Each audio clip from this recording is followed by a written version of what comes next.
Hello to everyone. I'm Vladimir Vlad, aka the Bulgarian Cowboy, and I decided to spend some time with fans to answer some questions if someone has to. So now, I generally want to talk about anything related MMA, and I'm pretty much grateful to everybody who showed me support and so on. So yeah, I will wait here. Now I'm waiting, and I had this. I had this, back issues, and today I was fixing it, so I'm not sitting. So if anybody has questions, shoot it. I mean, go for it. I'm pretty much into MMA, but I'm decided to answer questions because I will be absent for maybe 7 days next. I have to go altitude training preparations and so on.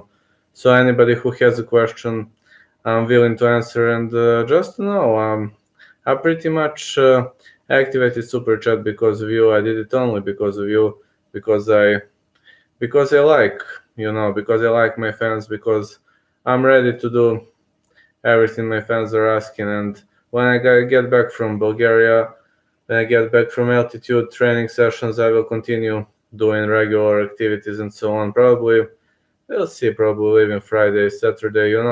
I'm also soccer ref, so I must undergo other obligations and so on.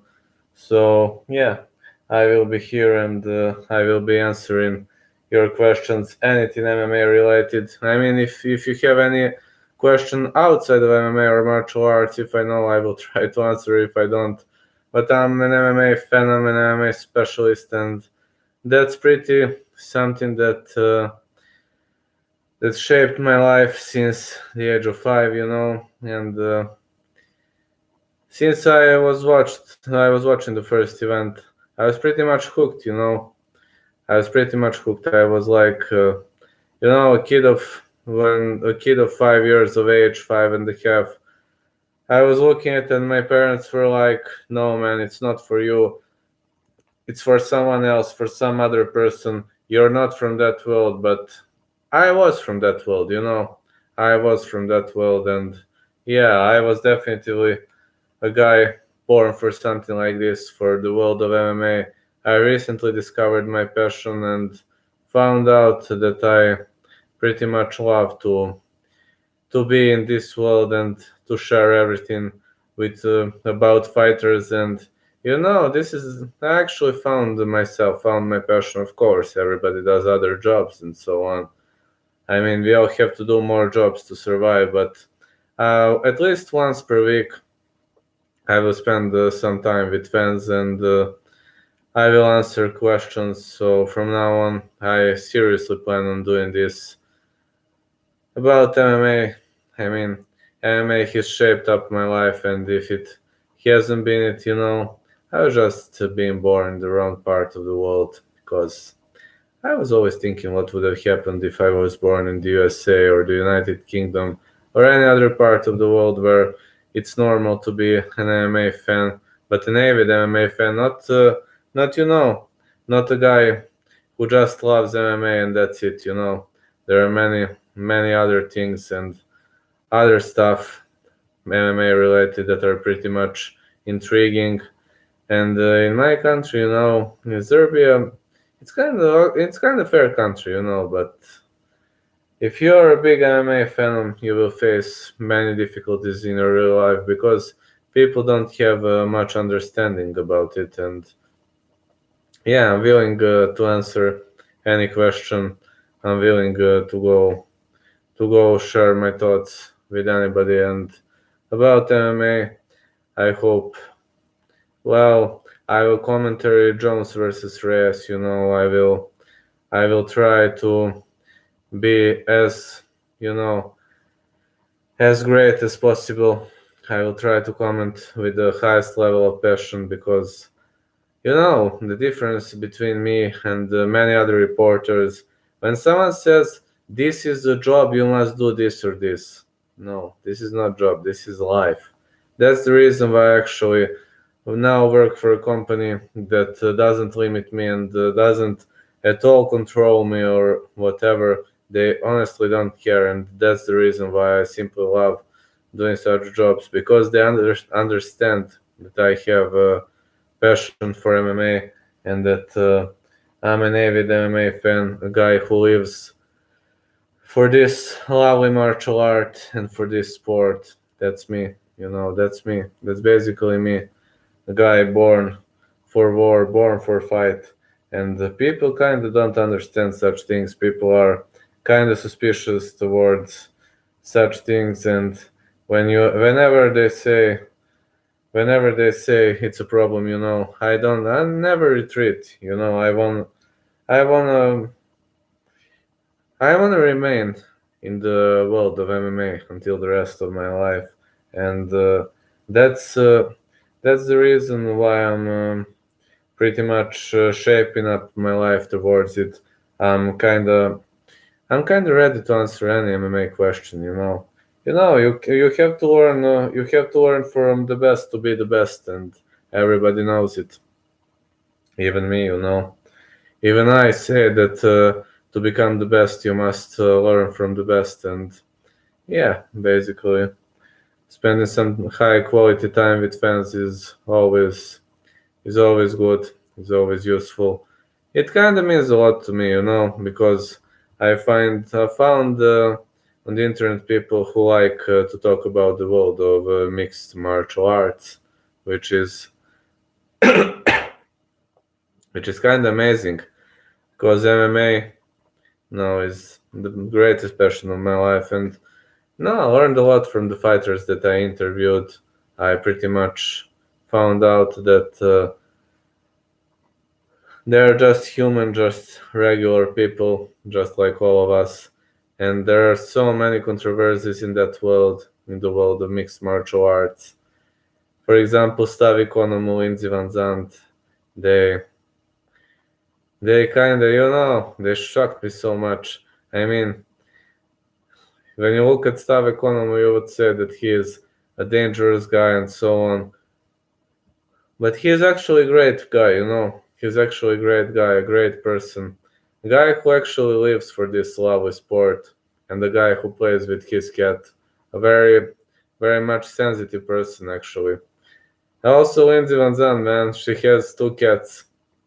It's kind of, it's kind of cool. And I see a fighter playing with cat, and it kind of puts a different dimension into everything. You start wondering whether they are and what they are actually. You start to wonder, and I was thinking that some fighters are pretty much shaping their lives towards their pets and such things, and I learned a lot.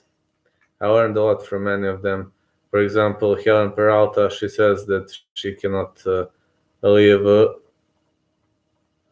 she cannot live a single day without her puppy, and she was away from her puppy for 6 weeks. So yeah, in this sport, it's kind of okay that you mustn't have too many friends and too many too many people that could be close to you, that could help you, and that could guide you through this through this world, and that could lead you to becoming a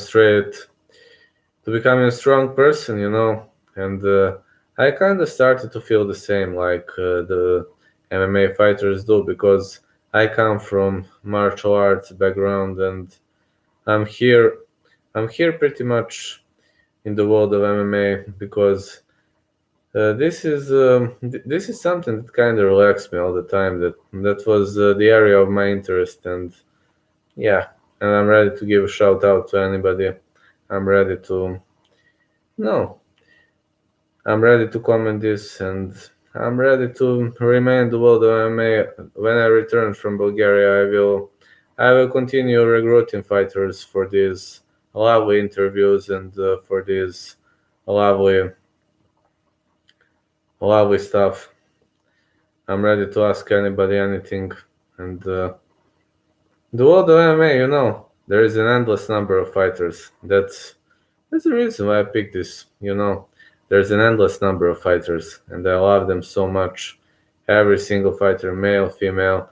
And Lindsey Van Zandt kind of impressed me because she has a different way to view the world. That's something I really much like about this girl because Lindsey Van Zandt even had the USA flag colors, and when I saw that, I was just, whoa, this girl knows what she wants. I'm so much happy for it.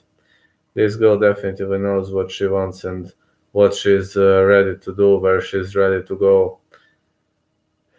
You need to appreciate some things, even things like some fighters, they learn to live like soldiers, like every single day of their life is led by a computer, like it's programmed, and there are simply guys who stick to their principles, who remain loyal, who work on their popularity. But some of them are also mothers, fathers, good family members. You never know. They are dealing everyday stress like we do. They're having their own issues, their own problems, and when a fighter starts screaming and yelling at someone, we wrongly believe that the problem is because the fighter is angry. And some people know what's the main difference between me and other journalists. Some people like to provoke fighters, you know, to trash them and to ask provocative questions, but that's not me. I'm the guy who loves this sport. I'm the guy who honestly wants to let this sport progress, to push it higher, further, and to make this sport one of the most popular sports in the planet. Because I really believe that MMA is a fast growing sport, and I believe it's gonna it's gonna grow pretty much soon. It's gonna become one of the most popular sports if it hasn't became yet. And I'm kind of sure this is gonna be an intriguing journey, an intriguing voyage to enter the world's top 10 sports. But I currently don't know. I was watching some stats and I've seen that MMA is advancing in rankings. I've seen it's now on the spot 7. When I was writing about one of my bosses, I saw it was kind of badminton post, and I saw the world of mixed martial arts has made a great, huge leap from the spot 15 to spot 7. So I was kind of thinking, why that transition was made, and now I've seen that it became global, became popular in all areas of the world, and I was always wondering why this has been the part of this difficult voyage, and what was actually Dana doing to promote this lovely martial art. Back in 1993, it was called No Holds Barred, and it was a martial art where fighters were, having rights to do literally anything except of eye gouging and biting. Even not shots were allowed. But it became a sport pretty much soon. It turned into a sport. So yeah, when you turn something like this into a sport, it can become global. I mean, let's be honest. There were Vale Tudo in Brazil. They had kind of similar rules and so on, but Vale Tudo has never been that much popular because their promotion, it was not a worldwide spectacle. It was not a global thing, and it was something kind of different. That's what I got to say. It was something very much different, which existed in a different world, in a different dimension, and Dana White simply promoted it in every single area of the world, and I want to say that Dana White did a great job because he was persistent. He stayed focused on his goals, and when you're focused enough for enough period of time, it simply has to return. You know, it simply has to become good for you. You simply have to be good. You simply have to go forward and advance. And some people simply some people simply don't know to make it into a business. And like this, I was always wondering why I've chosen this lovely martial art, but it was a part of my life, definitely a part of my life. And when I decided let the door open, it became different. It became a wholly different dimension. Earlier, I was just like a regular nerdy guy. I was working, I still work many jobs, and I have no problem with that. But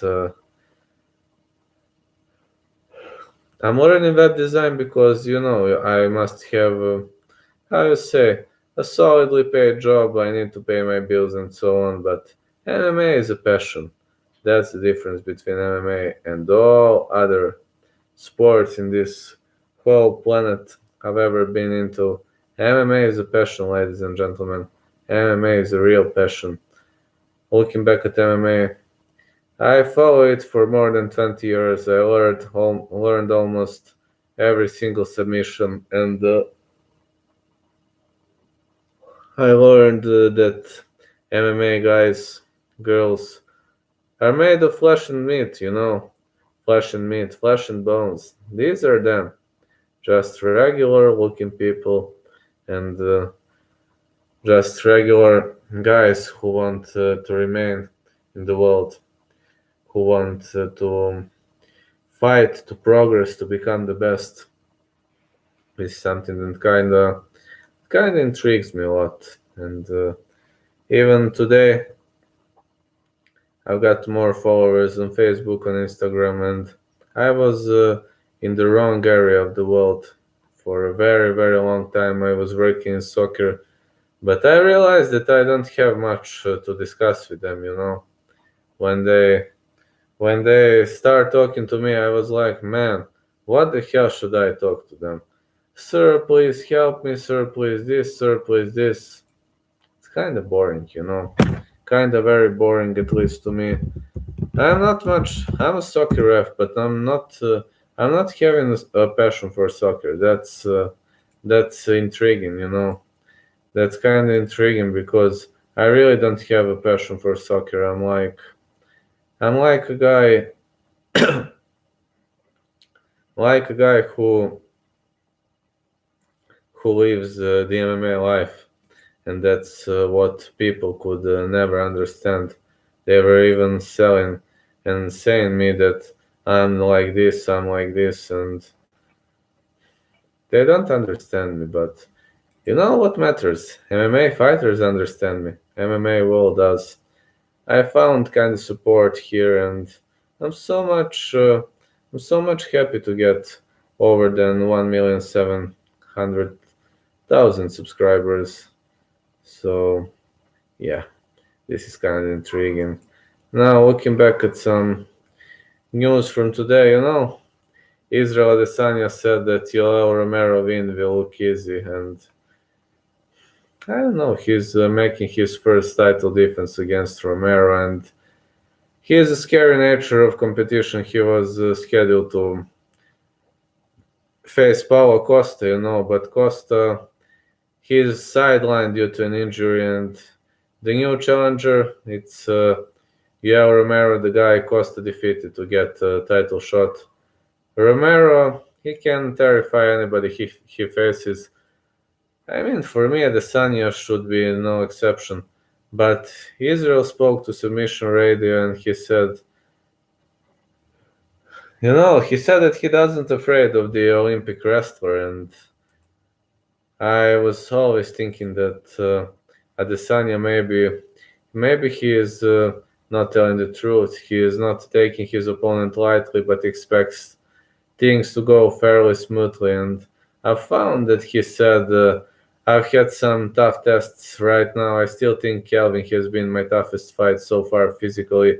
Mentally, Anderson was my toughest fight so far, but we'll see. That's yet to be said. I don't think Romero is going to be. The way the match is shaping up, I don't really think he's going to be. I think he's going to be quite not easy, but I'll make it look easy. Yoel is a guy who's fought someone who just stays in front of him. He stays in front of him. Yeah, he likes a punching bag, and that I'm not kind of agree with this, because Adesanya moves like a cat, and yeah, he's pretty much a strong dude. He's pretty much a fast dude and a guy who really and honestly wants to stay away from the opponent's line of the attack and not to let him do anything. So, looking back at some other rumors, yeah, Kamaru Usman, Colby Covington, yeah, the two are the best in the division. Usman has only positive words for Colby because despite Colby trashed him on many occasions, and looking back at Ronda Rousey, man, fighting not a priority anymore for her, and yeah, she has no plans to return now a WWE star. Yeah, after knockout loss to Holly Holm and TKO defeat to Amanda Nunes. Well, Rousey, she still talks on her YouTube channel, and she said, "There's not a day that goes by people aren't telling me to fight. I have to try and think of it as would I rather be the greatest of all time or have everybody think I'm the greatest of all time? It used to be so important to me to have both, but now it's got to the point where I don't want to sacrifice myself and my family to prove that anymore to a bunch of people that don't give a shit about me. I know, and the people who love me know it's no longer a priority in my life. All the people that tell you, come on, fight again, do this again, they would never do that for me. And initially, it was hard for Rosie to part ways with the sport. It's a harsh voyage for everyone. If you love something, love knows no limits, and that's something that I felt on my own skin.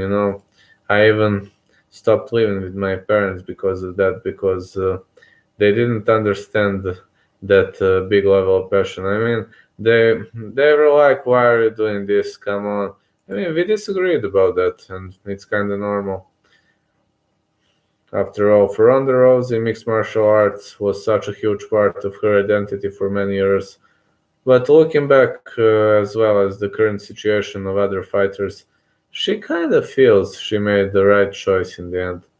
That's something I really had to deal with stepping away from the UFC, was finding my identity without it, because I got so lost in it. It's tough because you're with these people and you're like, oh my god, I got to lead this journey with you. This is amazing. And then you see some of these Bellator fights and you're like, oh my god, this person's still going. I can't watch it. It makes me sad. It makes everybody sad. Every single fighter kind of makes me so much sad.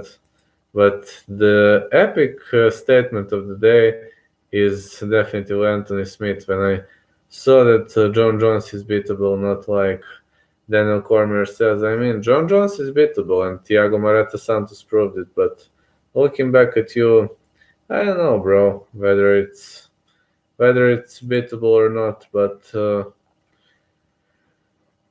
Smith lost via that dominant decision. This was still better than a lot of people expected the former middleweight to do, as many thought Yon would be able to finish him. He went the distance with Yon, earning respect. Smith does not think of Jones as an unbeatable. He recently heard some comments from Daniel Cormier saying that Yon can only lose at heavyweight. He disagreed and spoke at SiriusXM, and he said that he thinks a heavyweight would have a much easier time. He likes Daniel. I work with Daniel. I disagree with Daniel. I don't see, I hear him talk about John Jones like that all the time. I didn't see that.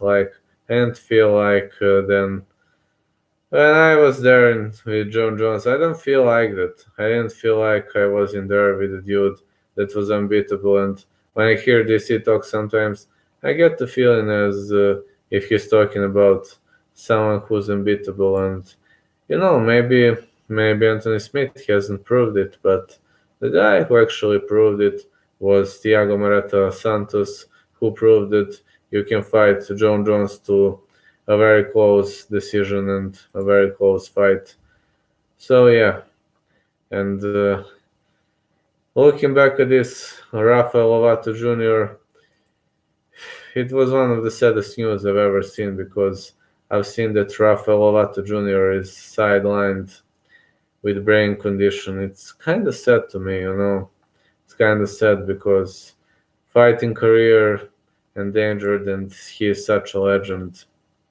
It's so one of the best BJJ guys in the history of this sport. It's so sad when, if you ask me, one of the saddest news I've have received, and due to the nature of condition. Lovato is kind of unsure. He is explaining cavernoma. It's a cavernous malformation (CM). That's kind of an abnormal cluster of capillaries and venules, tiny blood vessels that periodically bleed and give rise to a popcorn-like lesion in the brain or spinal cord with very thin walls that contain the blood of different ages. CMs are also known as cavernomas, cavernous angiomas, cavernous hemangiomas, or capillary hemangiomas. CMS can be hereditary, which means that they have been passed from the parents to their children.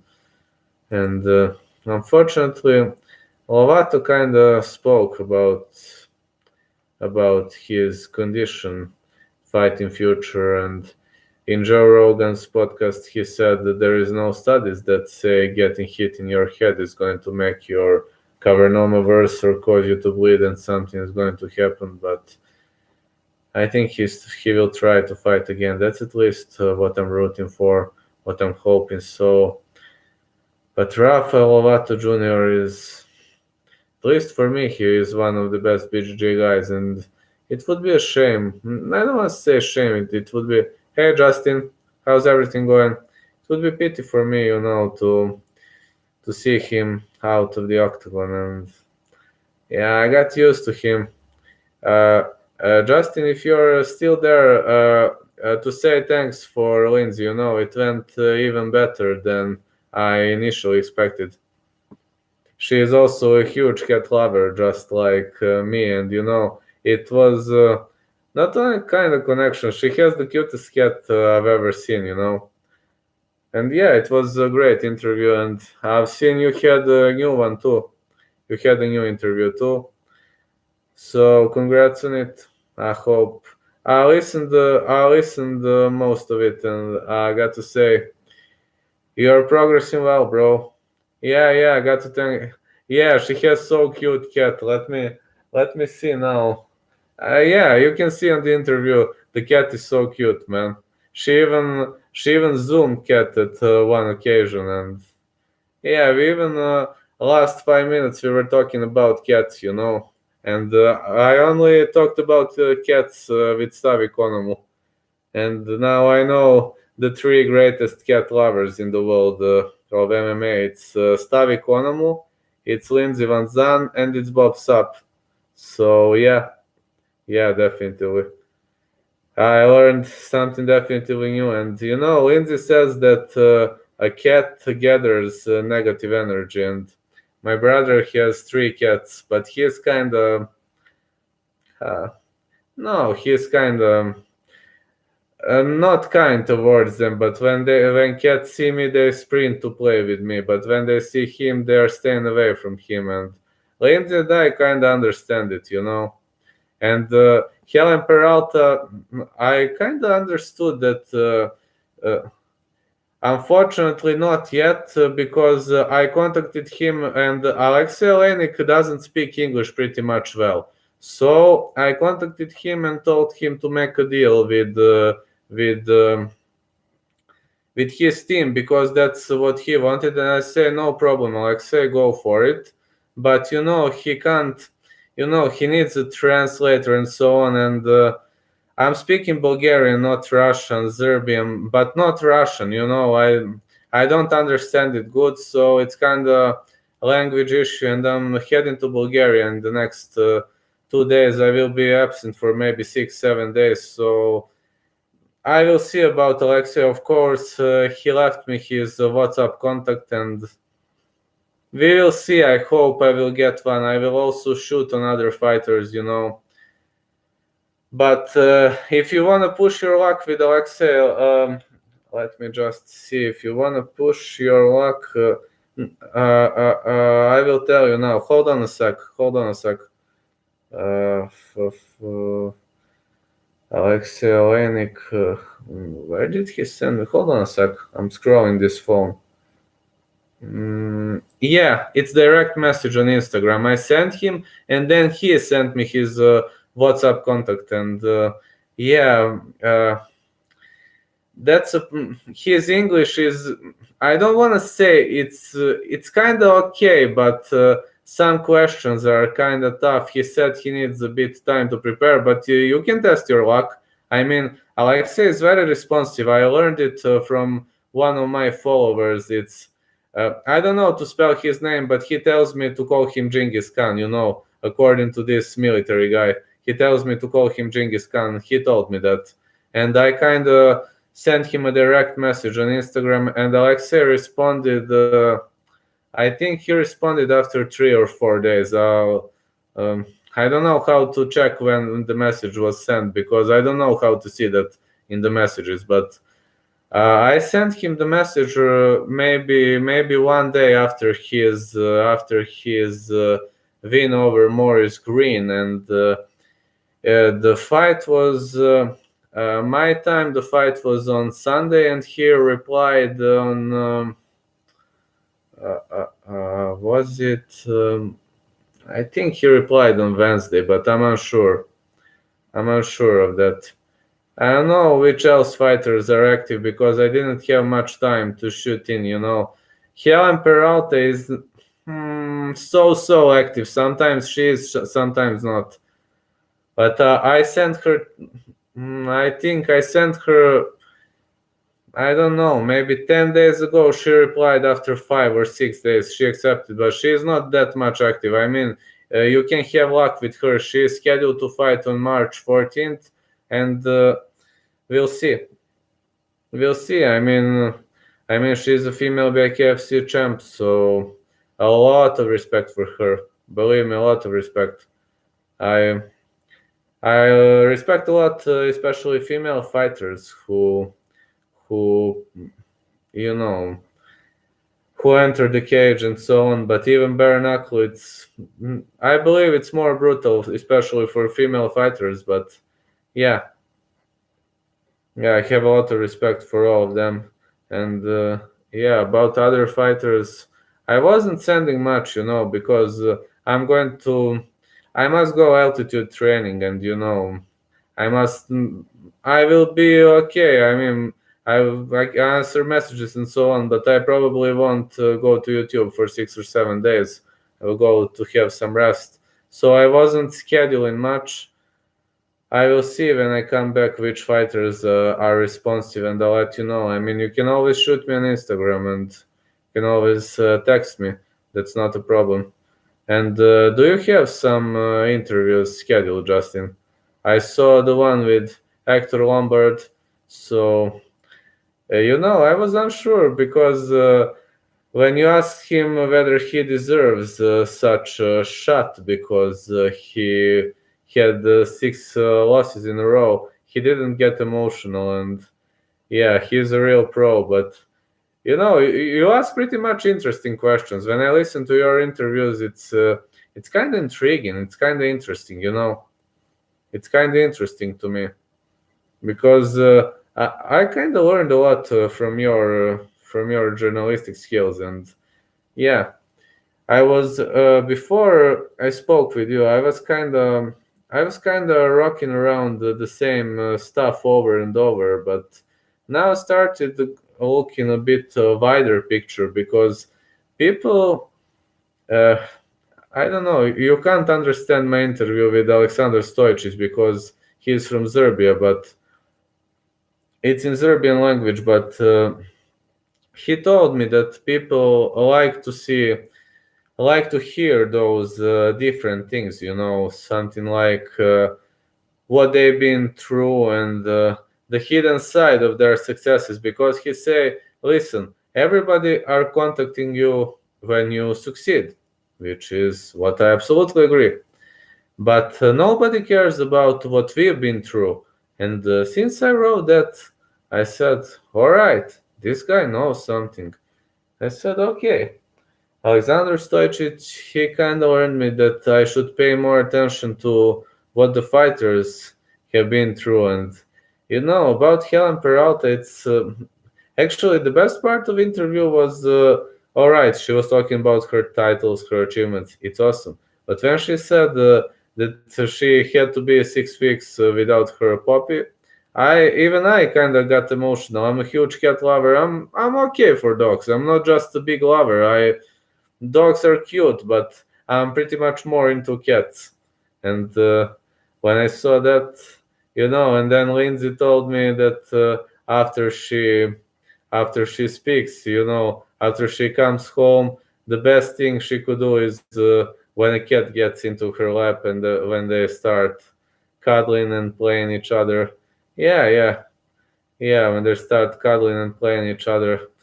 And about your interviews, you kind of ask about hidden stuff, which is kind of good.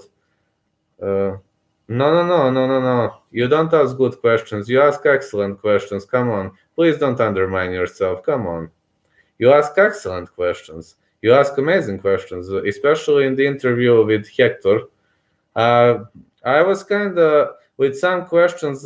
Maybe I wouldn't ask such questions, but when I thought a bit, these questions absolutely make sense. Not only make sense, it's kind of gives a new dimension. People are pretty much one-dimensional in interviews, and that's something I don't like. Because when people start saying, job this, no, MMA can't be a job. It's a passion, man. For me, at least, I'm enjoying this. Of course, I'm doing other jobs to pay bills, which is kind of normal. But in MMA, I mean, what's the point of interviewing fighters if you don't enjoy it, if you hate this? There's no point in that for me. But when I listen to your interviews, I kind of have a feeling that you really love, that you really enjoy these interviews, that you really enjoy this interaction, that you really are into the spirit of things, if you understand me. That's how we say in my state. We say if someone is really, really good at something, we say that he is into the spirit of things. And normal interviewers, when I listen to them, they're like, all right, they ask some question, and for example, fighter kind of says, maybe he is not into answering that and so on, and they continue asking the same questions, which for me makes no sense. The last thing I want is to frustrate a fighter. That's the last thing I want. I don't want to frustrate anybody.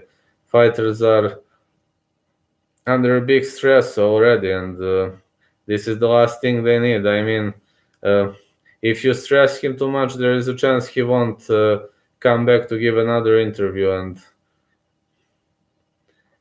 I kind of want to see the best side of a fighter, if you understand me. I kind of want to hear the best from their lives, even some bad things, like like Mark Hunt was fighting in the streets earlier and so on.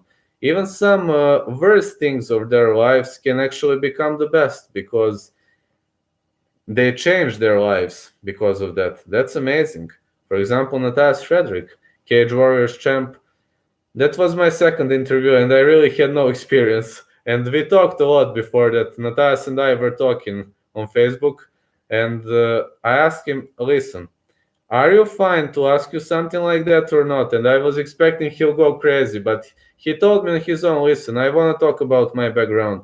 I said, but it is not pleasant for you. He said, no, it is not pleasant. but I want to show people that you can change your life and you can become the champ. I said, okay. And after Natajas, I kind of started thinking in a different direction, like you do. I started thinking about, we call it the hidden side of the medal. We call it some hidden stuff, something you can't see, something you can't really much. Normal people can't see such things, but we see it. We see it, we journalists. And the last thing fighter wants is that someone asks him a stupid question and to frustrate him and to make him angry. And I watched many interviews where fighters got emotional and got frustrated, got irritated. Yeah, and this is not something I want to do. I wanna, I wanna be a guy. I wanna be a guy who throws nice things. I wanna be a nice guy. I don't wanna be a rude guy. I don't wanna ask some controversial questions that would make fighters angry. I just wanna share their thoughts with them. I just wanna progress with them. I just, uh, I just want to show everybody that MMA is not just trading blows, bleeding, and such things. MMA is more than that. MMA is the way of life. So that's something that could be my life mission, you know. MMA is the way of life. I generally think about MMA like the real passion, something like something that can't be changed, you know. You can't change such things. You can't change something. If you like something, you like it. That's definitely something you will never be able to change. And about my interviews, I enjoyed also with Caleb Harris because the guy answers the question, but he answers two or three questions in one question, which is okay, it's good. But I think when you ask him that he already told you so many things. Some fighters, all right, some have more skills in talk, some don't have that much skills. But every fighter has a story, and I'm here to share the story. I'm here to talk about MMA. You know, I don't look like short recaps, commentary. I look it as the way of enjoyment. That's how I look it.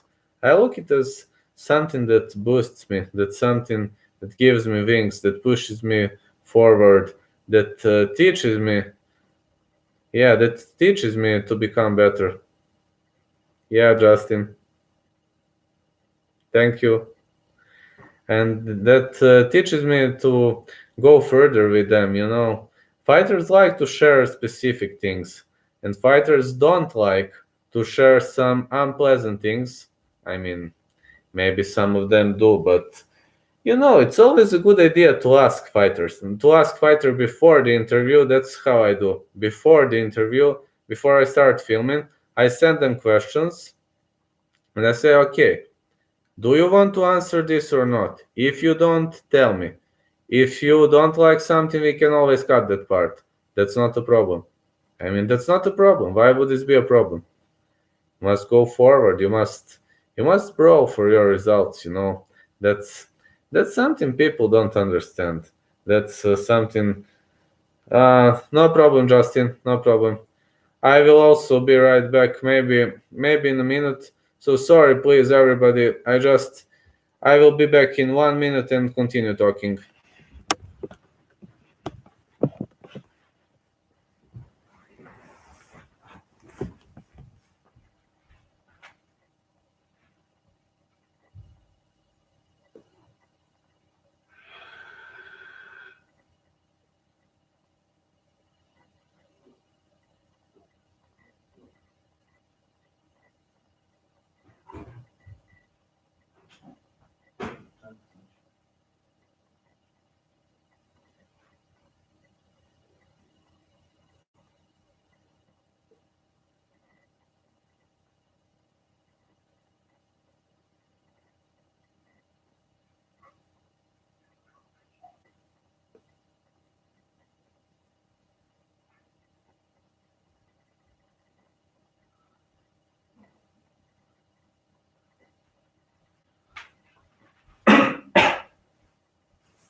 Hey guys, I'm back.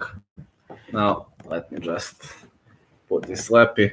Sorry, cause I'm not sitting, but I I have a back injury and I was at Kiro practitioner today, and you know it's oh man, it's kind of how to say it's kind of difficult to me, a difficult, tough experience, and I was having these hero practitioner issues. And where did we stop? Oh yeah, we stopped. We stopped at. We stopped at the way to interview the fighters. So yeah, it's very important to give them support, and it's very important to show them that you are actually with them. That's what makes a difference. You must be with them. Fighter needs to feel that you're on his side, that you're supporting him, and sometimes it's maybe good. It's maybe good to be a guy who doesn't support, but sometimes it's good to be a guy who actually offers support, and that's something that I have never interviewed fighters that I don't like. So that also makes me different from other guys because they kind of stick to everybody, but not me. I either love you, either don't love you. I don't have a neutral position. I'm trying to be neutral. I'm really trying to be neutral, but I'm just a human being, and I don't want to act that I like or don't like someone. I just don't want to act. If I like a fighter, I like him. If I don't like a fighter, I don't like him. I don't like Colby, and I don't like Ben Askren. I would never accept to go anything with them. I mean, I just don't like them. I also don't like some circus people, from there are some YouTubers in my country that made their whole careers on, circus and such things, unrealistic things.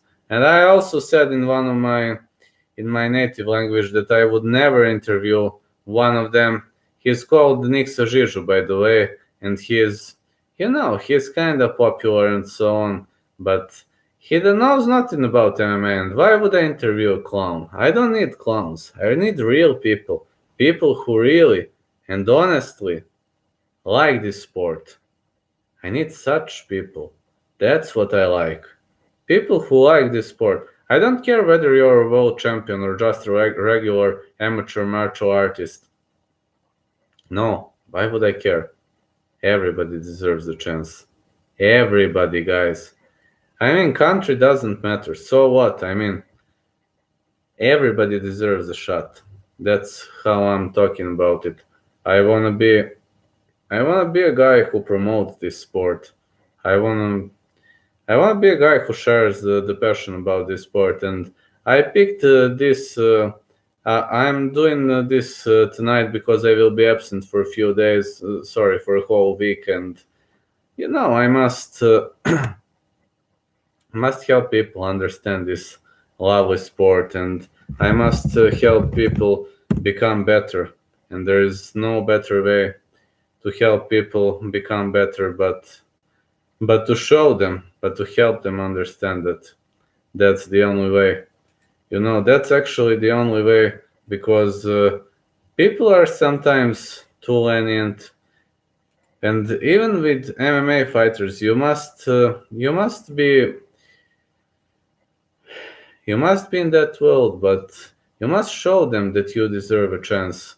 When I kicked off my MMA career, I was like, all right, I'll comment this, comment that. I will give short recaps. I was experimenting, but why not? I mean, short recaps are fine.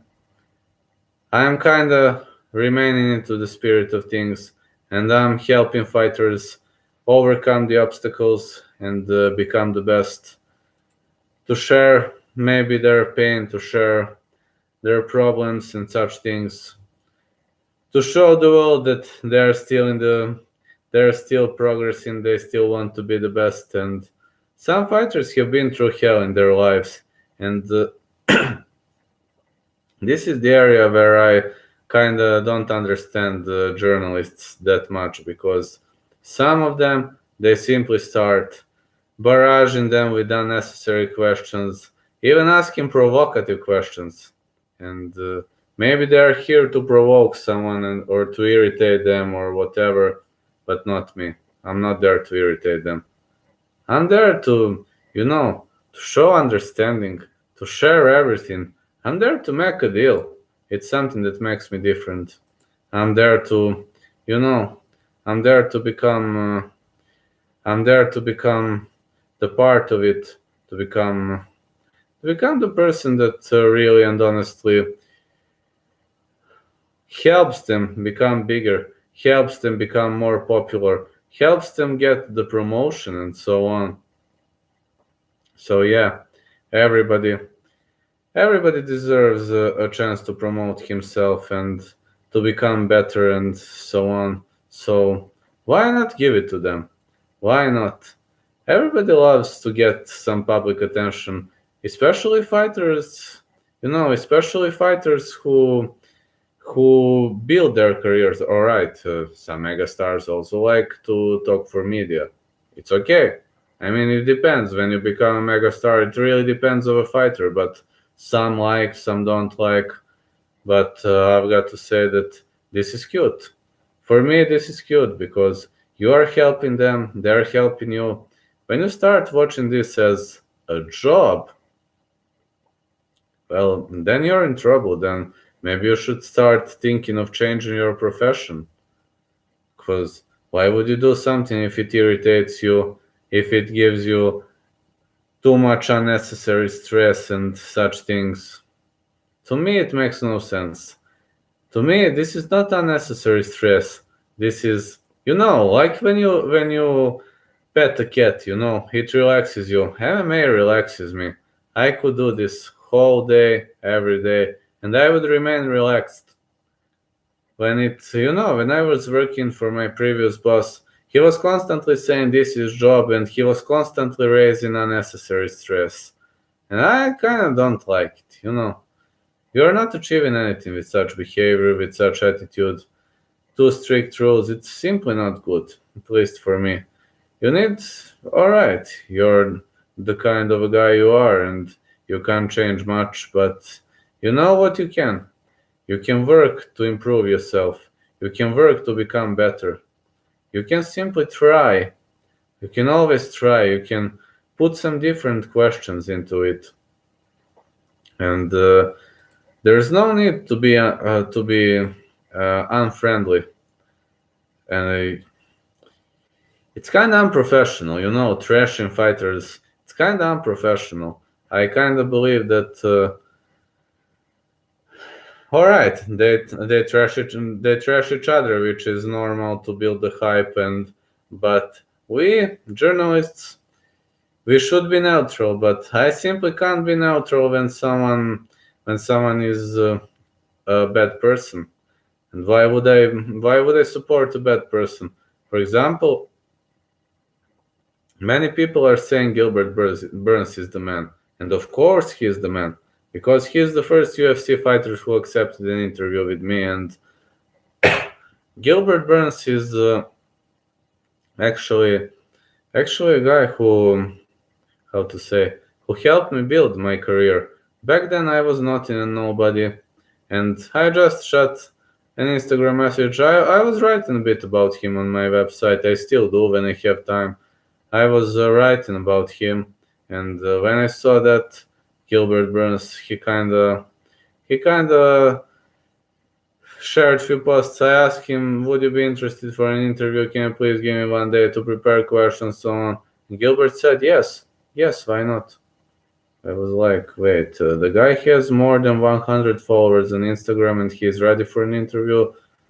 I was kind of shocked, because since then, of course, I'm gonna say that Gilbert is the man. Of course, I'm gonna say that Cody Stamann is the man and the best. I mean, they are two guys who helped me the most build my career a bit, and so on. So these two guys are really, really amazing. Of course, we mustn't forget Matthias Frederick. Andy Taz Young too. Yeah, about him.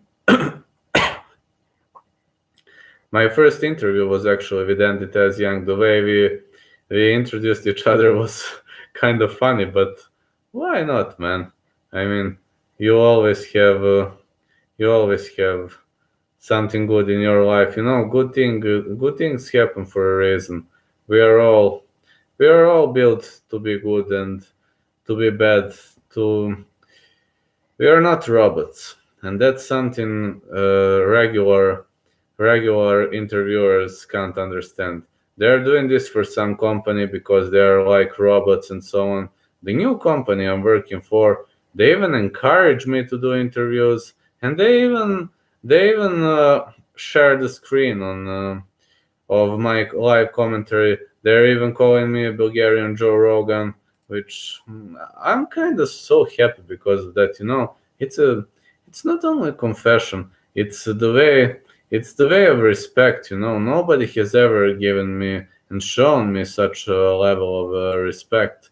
And looking back, yeah, I mean, Justin JR962, the guy who comments this, he just called me and he said, "Can you please put me in the show?" I was in the first place. I kind of didn't understand because it was kind of a bit late. I was very much tired from the last event, and I was thinking that he wants to interview me, but he wanted to be a part of my show. And I was like, why not, man?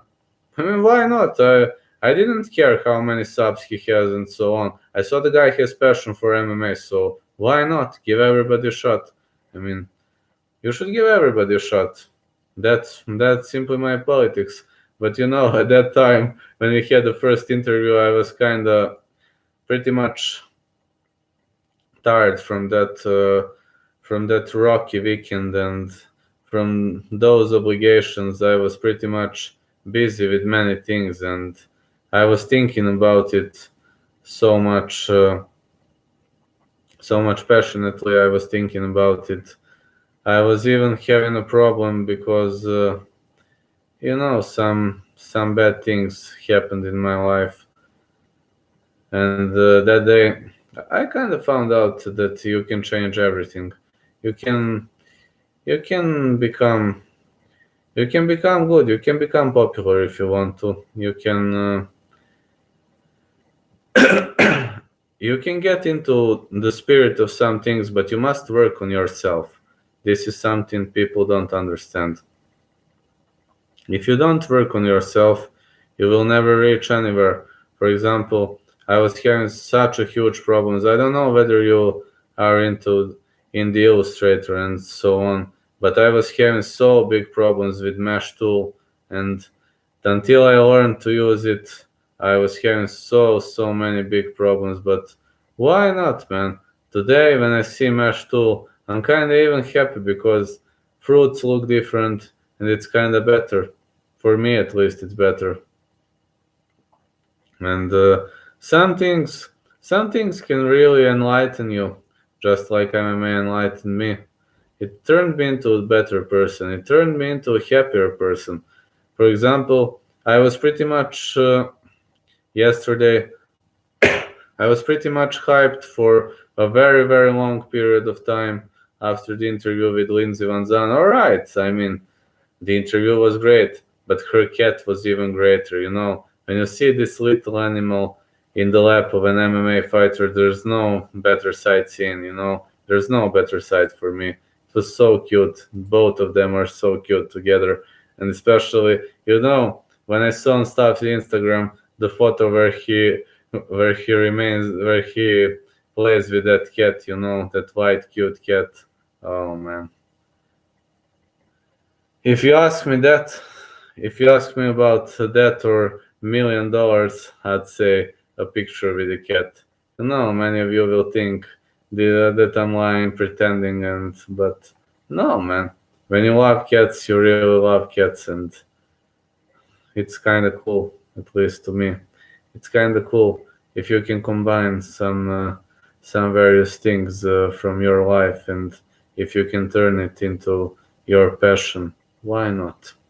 Why not become better? That's that's my way to view the world.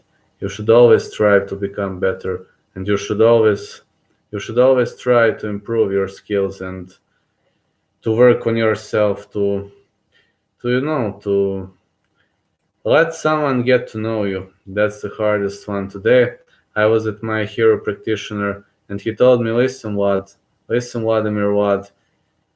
Maybe you don't want to let people get to know you. Maybe you're too close towards the outer world, and yeah, it's true. I am. But you know why? Because they were bitches. They were jerks. They didn't care. They didn't care. They just believe. I. They just believe that.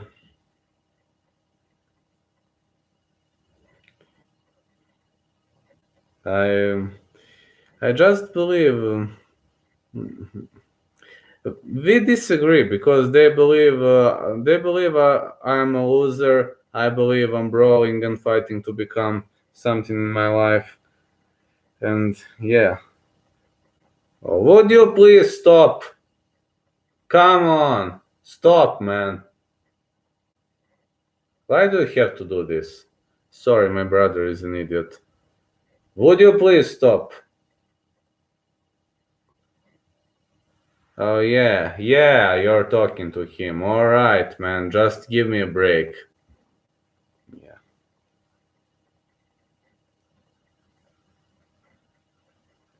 Come on. All right, I'll continue talking. Just stop asking me stupid questions.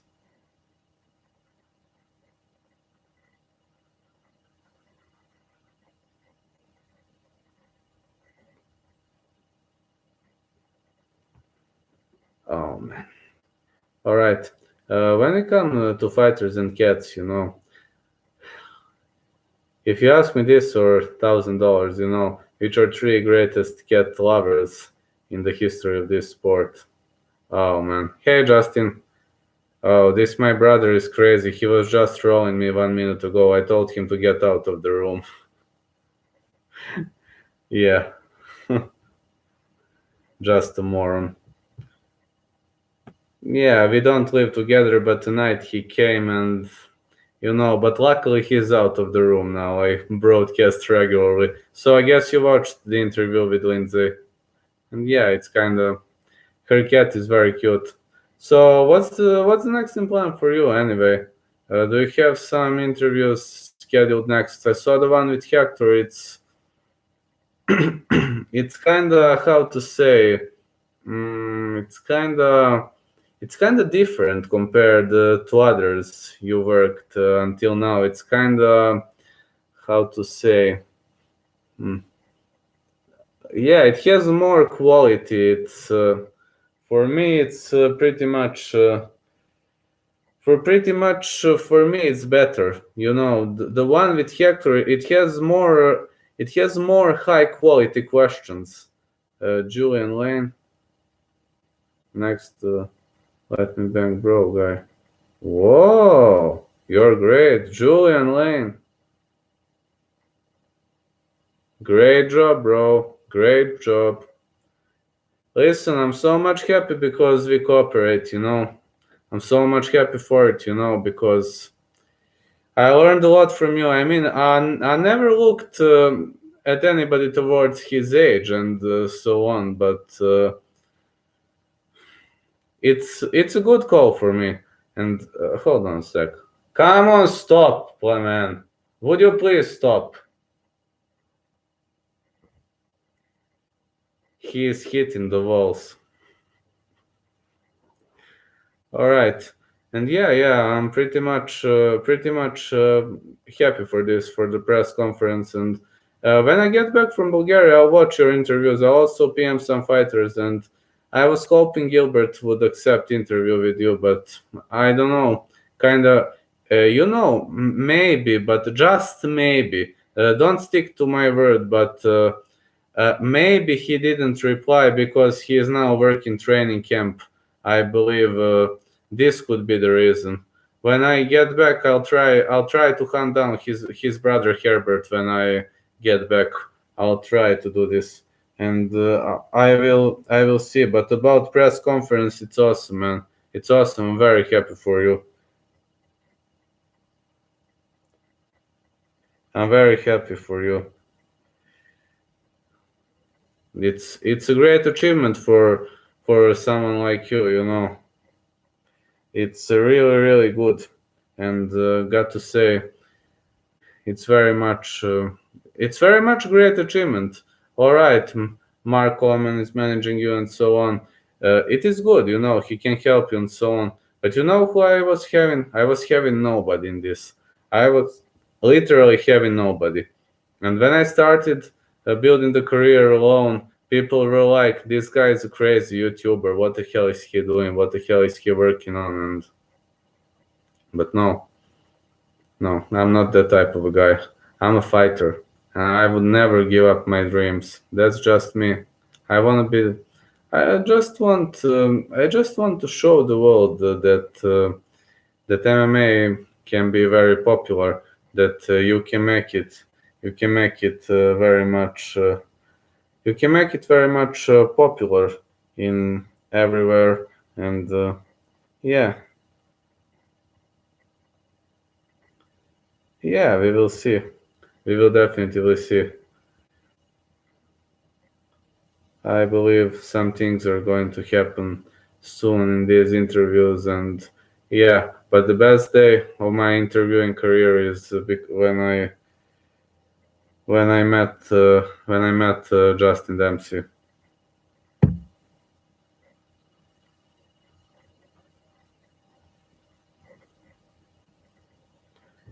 because you know. And about this, Justin, whenever you want to have an interview and so on, I'd be in. I'd always be in for it, definitely.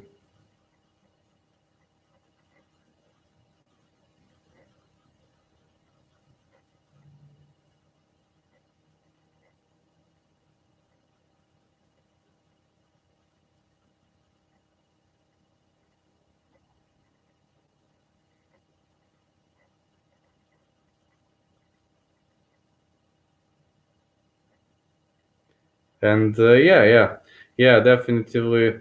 I was kind of thinking about about some other things, and hmm, I'm kind of thinking which fighters could be. You know, I was thinking about the girl that fought Helen Peralta at BKFC. You know, when Helen Peralta won that belt. She told the name, but I will go through it. I will go through it and search some things on it. Take a look at it and think about it. How would it go and what would happen next? So yeah, it will be. I will see. I will see. You know, the only thing is because I must think of three or four things at the same time. I played UFC 3 Undisputed earlier in 2010, you know, 2010, 2011. But since then, no, because I don't have a PlayStation now. And yeah, I like video game, why not? But I haven't played it since then. No. But if you think EA Sports, no, I haven't played it. I sometimes take a look at it.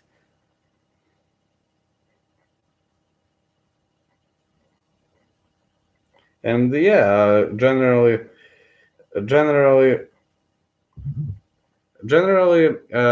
video game is actually good. Yeah. That's what I wanted to say. This video game is actually good. You know, the movement is good, strikes are good, technique is good, and such other things. Top 100. Hmm. Hey, may I ask you one question? But promise me you won't insult yourself. You must promise me you won't. Please.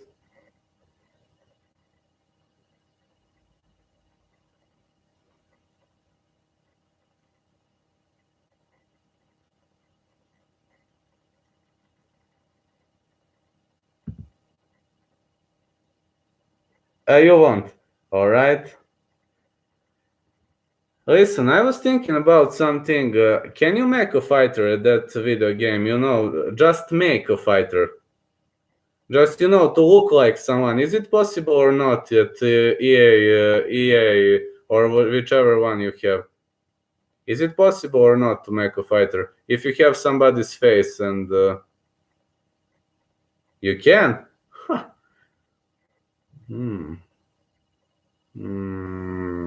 Could you make my character if you have time, of course?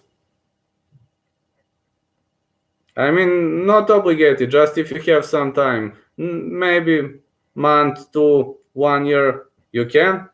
Do you need some data? I mean, do you need some data for martial arts and...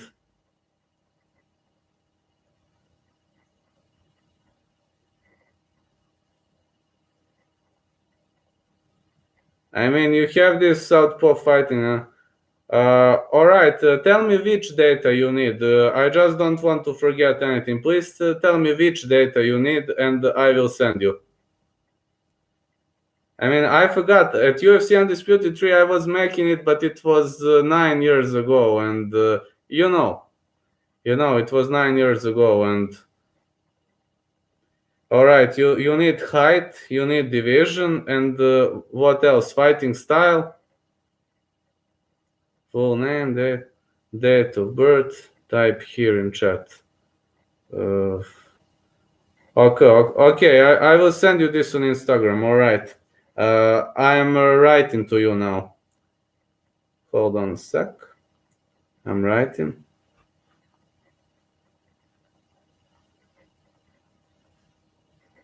I'm typing. All right, just to find you on Instagram, I'm typing. Right. Just hold on.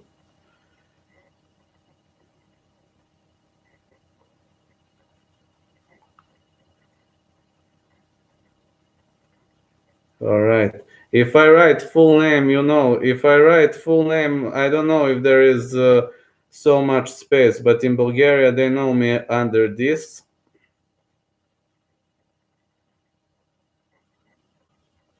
All right.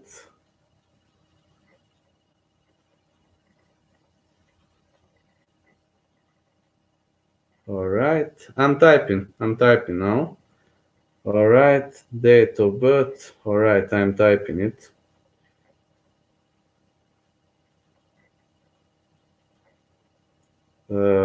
Height 6'2".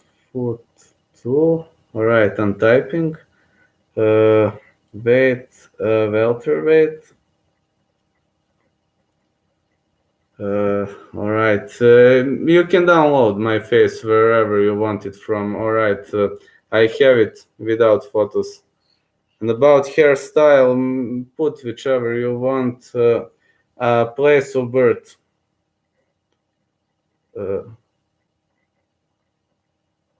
Whatever you want. I mean, I just like to see one fight, how it looks like.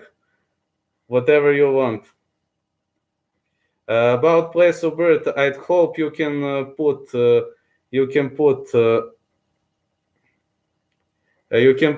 place of birth, Sofia, Bulgaria. I was born in Sofia. Fighting out of. I don't know if there is a Serbia. I believe there is.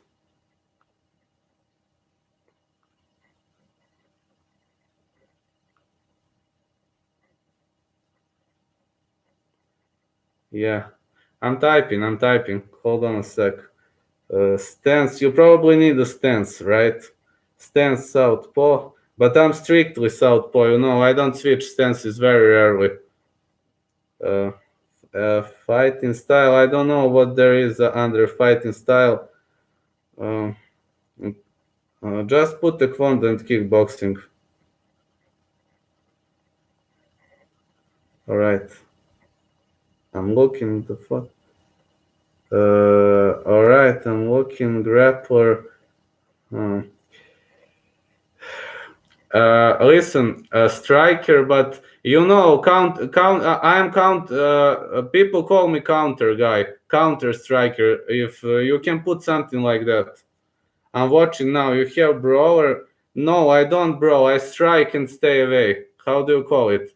I strike 1-2, 1-2, and run around the circles. That's me. Balanced grappler? No. Submission specialist? No. Balanced? No. I'm pretty much stand-up guy. And on the ground, I'm on the ground BGG. No, only BGG, no wrestling. Only BGG of the back and stand up. Do you have some other photo? You can send me so I can answer. Yeah, let me see. Let's see. Fighting style. I'm kickboxer predominantly, but taekwondo kicks and all kind of spinning kicks and such things. You know what is taekwondo. And about stance, I don't know which stances you have. Mine is like this. You know, this hand tucked here and this one here or here, but like this, like a kickboxing stance. To see. What else? Is there any other data? Shoot me photos. I mean, whatever you want. You have anything else? Do you need a trademark strike? Do you need something like that? I mean, in my real life, I have a few trademark strikes, so you can put them, if possible. If not, you put whatever you want. I will type it in the message. So if you can, you put them. If you don't, no. All right. All right. No problem. I'm just my special strikes, just to know. I mean, for orientation, just left spinning heel kick, left spinning high kick, and Superman punch, left Superman punch. These are my most powerful strikes. And yeah, spinning back kick to the body, I pretty much do with both legs. And that's basically it. You put whatever you want. So whatever you want. I mean, you can put whatever you want. It's up to you. I mean, you are in top 100, so you know this better than me. So thank you. About this, so when will be this? You said this radio. What did you say? You are in the call for a press conference. When could it happen? I would like, if I can't watch it, I would like to watch it. I would like to watch it later because I'm pretty much sure you will talk amazingly. But there is, the difference between time zones, and yeah, I would pretty much like to. I would pretty much like to hear you. You don't know? Not even approximately. Because if I'm in Bulgaria, I will reply Instagram. I reply on Instagram every single time, but I probably won't go to YouTube. I want to rest a bit, maybe a few days, and But on Instagram, I always reply, so no worries. Anything, then I'll look at it when I get back. But I'm pretty much thrilled for that. I believe one press conference leads to another one, to another one, to another one, to another one, and I believe you'll be a star one day. A nickname, the Bulgarian Cowboy. Hold on.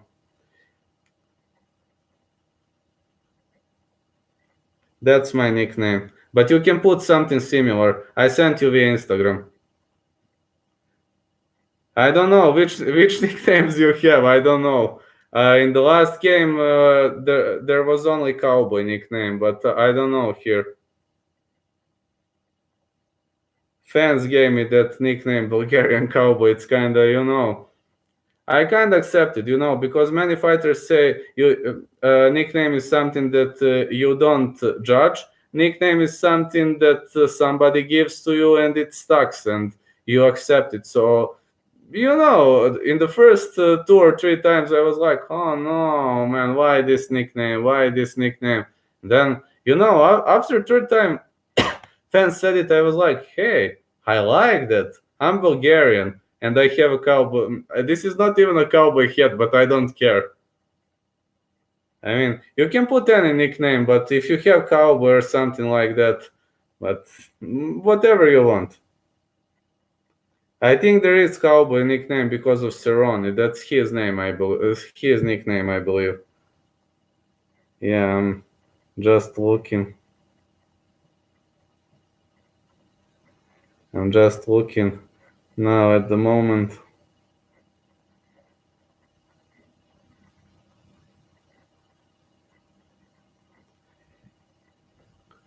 Yeah, I mean, if you need something during the entrance, if there are some scenes, you can put whatever you want. But uh,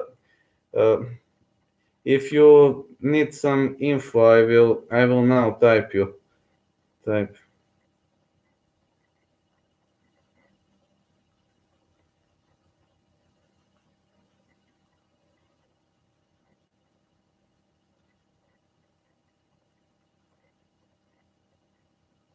Yeah, about entrance, I sent you one detail, and celebration, put whatever you want, your choice.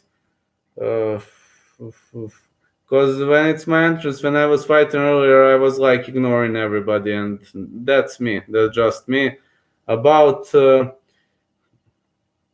age. That's my real age. I sent you via Instagram.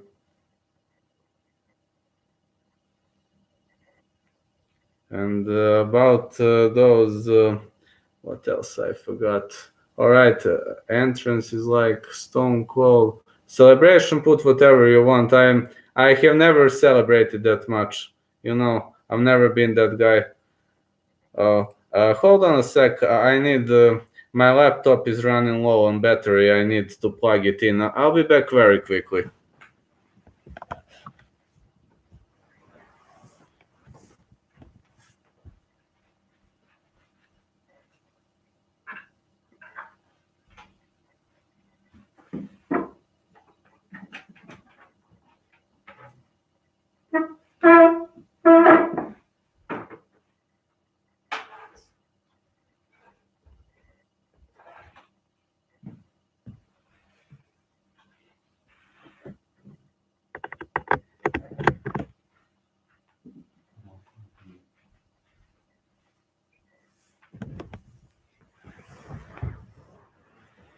Yeah, I'm back. I had to plug in my laptop because it has no more battery just to put it on the pillow.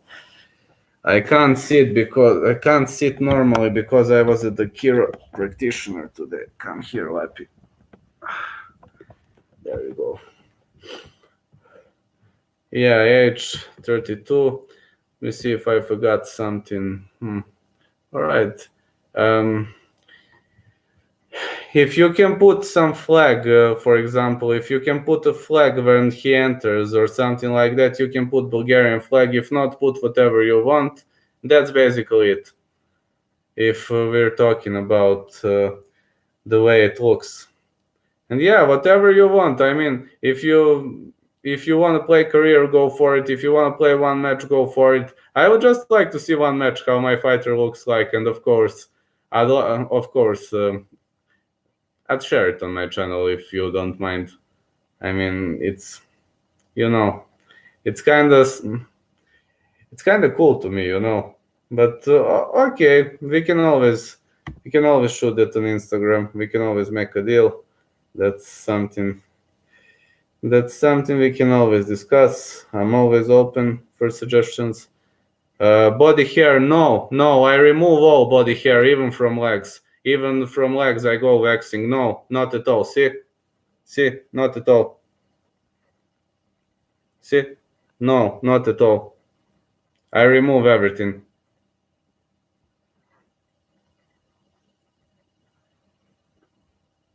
About hairstyle, you see, but I don't know whether you see it, but you can put it. You can put a shorter hair if you want, whatever you want, because as soon as it grows like this, I'm cutting. I go to my hairdresser. Body type. Mm, I have these muscles defined. Athletic, I think. See, not much. You see, is this athletic or how you call it?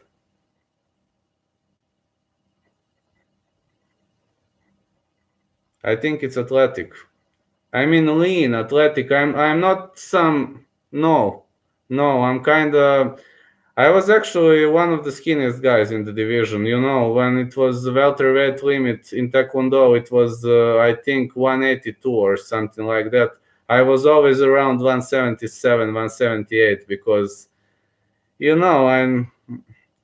I have never been a guy who was interested much in such things. I was never interested much in weight cuts and so on. Oh, I don't know, hentai word, maybe a proper bath, maybe a good perfume. I have a lot of perfumes at my home. Well, I use all of them. Not really. I just go to a shower, take a perfume. Tattoos. Well, I don't have a tattoo, but don't have at the moment. I would like to put some, but you can put no tattoos. Because if I put a tattoo, I will not put it on a place that's visible. So no tattoos.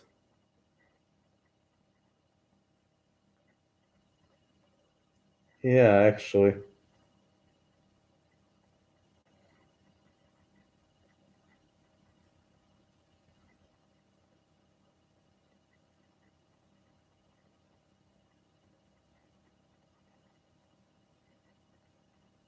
Oh, of course, man. You can put 10 Bulgarian flags. See?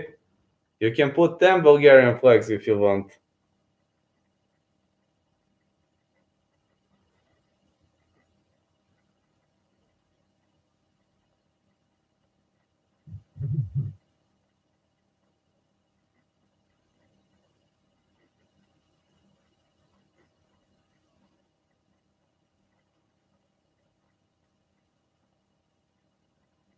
What did you do? It's how to say. It depends on your previous history of confrontations and you know.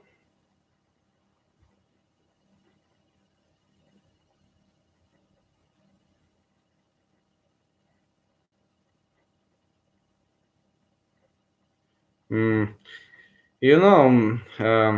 To tell you one thing, I have kind of rocky relationship with my parents because we kind of disagree around some things. No, no, he would never sign himself as hentai lord.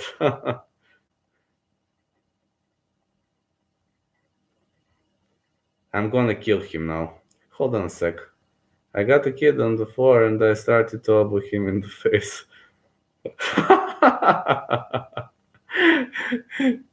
Let me see. Oh. Yeah, I got a kid on the floor and started to elbow him in the face. Well, if he deserved it, you did nothing wrong. I mean, you were just defending yourself. Maybe it's him, I don't know. But he is right now in the other room. Yeah. Hey, bro. Hold on a sec. A šta radiš tamo? A? He is saying that he's watching TV, so you never know. This might be him. And got a kid on the floor. Well, if he deserved it, Hentai Lord, if he deserved it, no problem, Justin. Hentai Lord, if he deserved it, you did nothing wrong. I mean, if he attacked you, if you were defending yourself, I mean, I don't know your parents. I don't know them in person, but you can try to explain them the situation, try to explain what happened. I don't know what kind of relationship you and your parents have, but actually it depends on what caused the problems, and I don't. It's kind of complicated because sometimes even the smallest. Sometimes the problem is big, and sometimes a very minor things make issues. So if you sit and talk, maybe you can work it out. But if you can't sit and talk, if the problem is too big, then I don't know. I had to leave my parents maybe 3 or 4 years ago because they were prohibiting me to watch MMA. But they just went to the ISP and they said, "Listen, we don't have MMA channel anymore." I said, "Fine," and I moved out. I mean, it depends really, but maybe try to sit and talk to them. I kind of don't know, man. It really depends on the history of the problem, on the history of your relations, on the history of what went good for them, what went good for you, what are their expectations, your expectations. You know, every relationship has ups and downs, and maybe you agree on something, maybe you disagree. But if someone was frustrating you and irritating you, and you elbowed him in the face, maybe you didn't do a wrong thing. I mean, people have to defend themselves. So I'm not against such things. I believe that if you defend yourself, it's justified. That's what I believe. Maybe I'm wrong. Maybe I'm not right. I don't know, but that's just my thoughts. I mean, we are here to share thoughts and to help each other. Definitely. But it kind of depends on that, you know.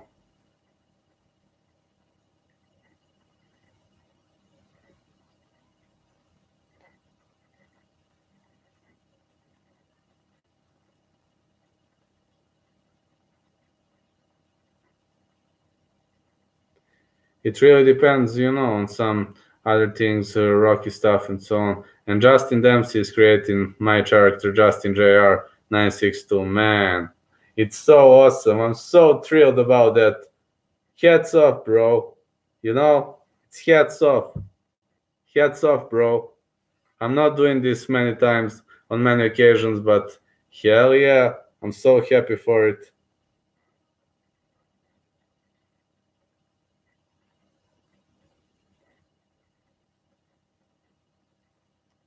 Hi, Justin. I just said that I'm thrilled that you're making my character. You know, it could be my bro, but he's in the other room. He's watching soccer games, so you'll never know. I just... hold on a sec. Jel opet gledaš utakmicu? A? A da, dobro, aj zatvori vrata. Ajde, brate, emitujem. Alright. I just told him that I'm broadcasting. He shut the door. Or slammed the door shut, the way you like to say. So how's everything going for you? I'm so happy because you're making my character. I'm so honored. You know, in Bulgaria we say hats off for such things. I don't know how you say in the USA, but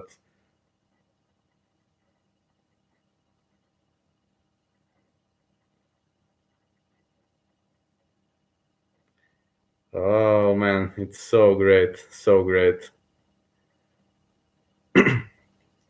It's so great, man. You know, I'm kind of pretty much happy because of it, and it will be great.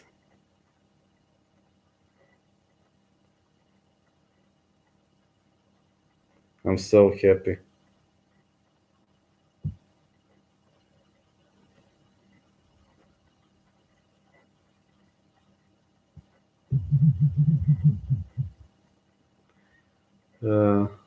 Add that character to my channel. I don't know how. I mean, I would help you about that, but I also don't know how. I mean, I like the idea. Don't think I don't like the idea. You know. I actually like your, how to say, your thought of adding character to the channel banner, but hmm, I don't know how either. I'm learning Photoshop and Illustrator, but YouTube has some specific designs and so on.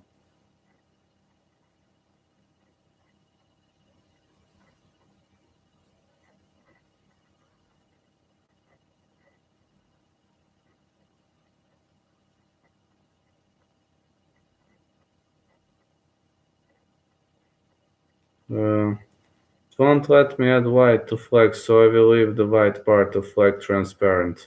Okay? No problem.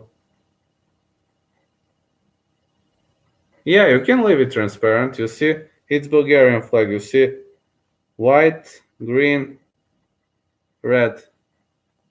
Uh, uh, I will take a look. Hold on a sec. Hold on a sec. Justin Jr. Hold on.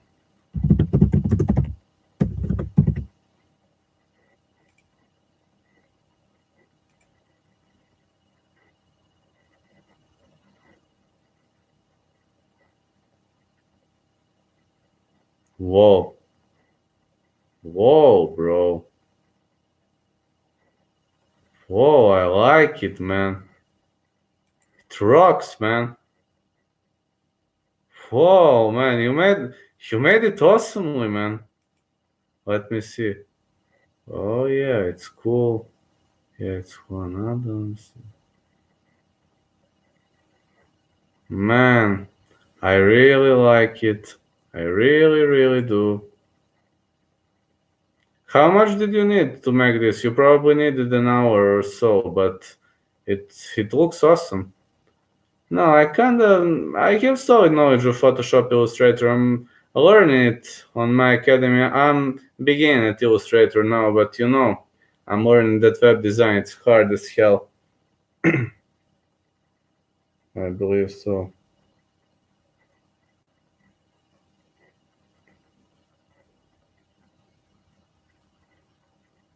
Oh, you did a great job, bro. Way to go.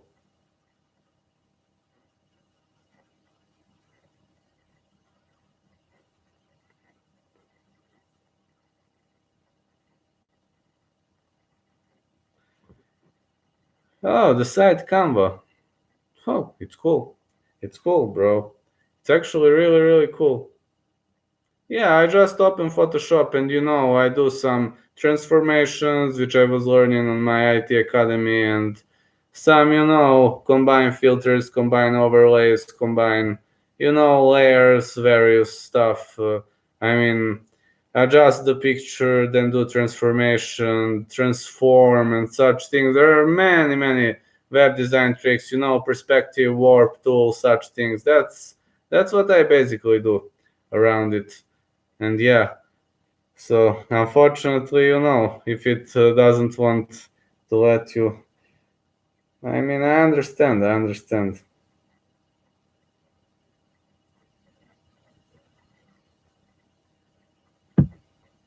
Do you want anything? Yes, I actually wear. I wear. How do you call it? We call it socks. I don't know how you call it. I wear socks on my feet and ankle pads. I wear it all the time. Do you call it that way? Ankle pads or socks? I don't know how you call it. And I wear. You can put some if potentially you can put some, for example, this color if you have, or if you don't have, you can put red, and if something like Bulgarian flag, or put whatever you can. Yeah, ankle pads. If you have some colors of Bulgarian flag, you can put. If no, put whatever you want. I'm sure you'll do a fantastic job, Justin. So yeah, you said my brother could troll me.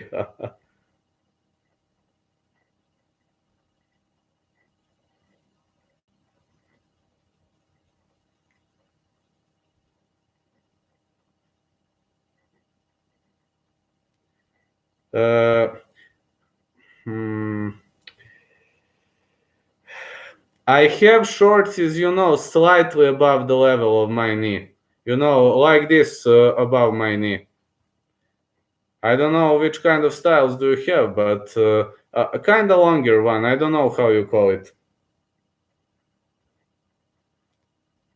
That's how I wear it. Kickboxing shorts, but the longer one. That's the ones I wear. But if you can put something different, no problem. I mean, slightly above the knee to finish. But if you must put shorter, you can put shorter, no problem.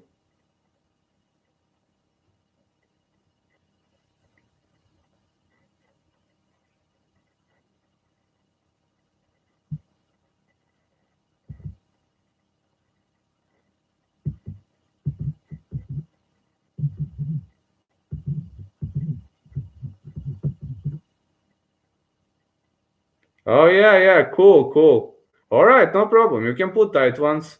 All right, I don't know which ones exist in the game, but yeah, you can put some colors from Bulgarian flag. You mean red, green, white, whatever, just to look like a Bulgarian, and that's it. I mean, if you can find that one, if not, you can put whatever. I mean, you know, that's your video game. I know that in the early era at UFC Undisputed 3 in 2010, you could have put it, you could have choose the one color, but I don't know, maybe it has changed now.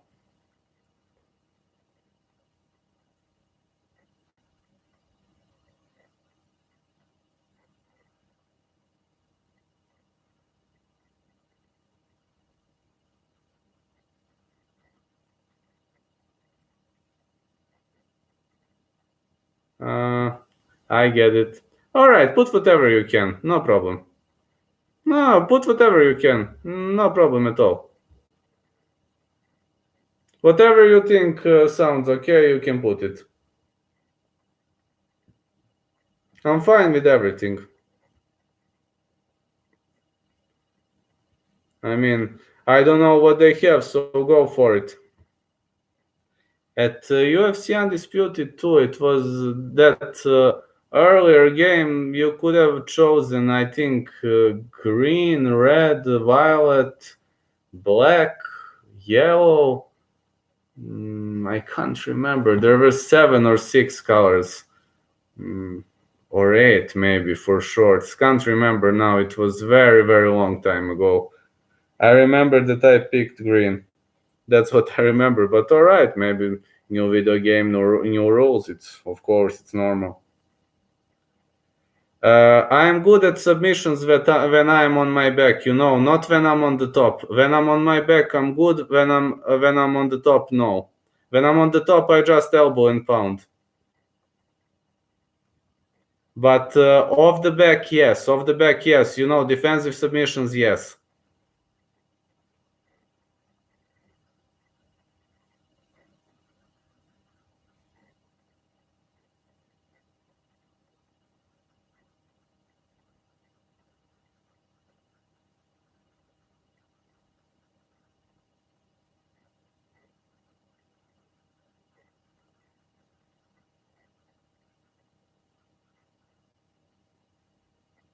So it's yeah, I believe stamina. People were calling me a cardio machine earlier. That's how they were calling me in a kickboxing bouts and taekwondo bouts. I'm pretty much like this guy. How do you call him? I'm pretty much like Colby. Rarely get guessed. You know, push, stop, push, stop. I'm pretty much high intense guy. But I 1-2, 1-2, 1-2, and then run away. But my stamina is pretty much good throughout the match, especially in the later rounds. That's how I look.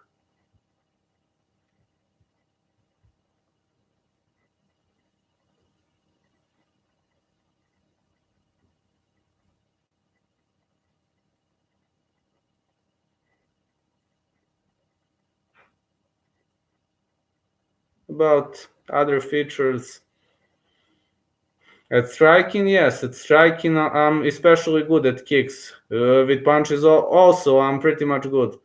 Uh, Depends. It depends. I mean, not super tough. Maybe, let's say medium tough.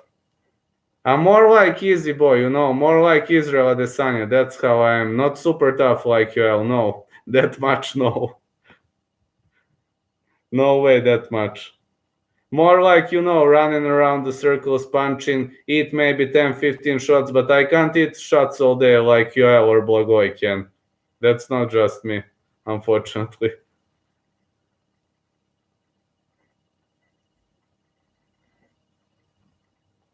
Yes, very big. People were calling me insane because of that, you know. I was even knocked out 2 or 3 times because of that when I was fighting earlier because, you know, they were saying that I have all the heart of this world, but, you know, yeah, like a true fighter.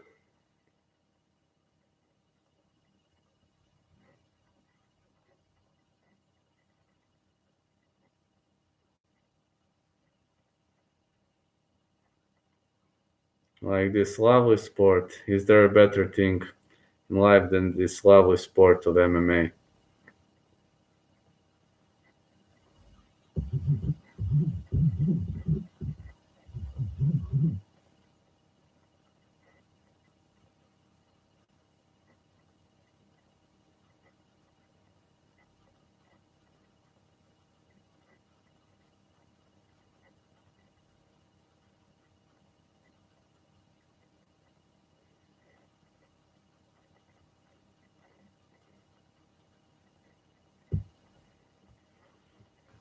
And around, I don't know, man, when was the last time I played this lovely game? Oh man, it was kind of super hard. Super. It was a really big enjoyment, you know. Thank you so much, Justin. Well, well, you know, whenever you wish chance to interview, or I can always give you a shot. You know, my door are always open for you. You're a great guy.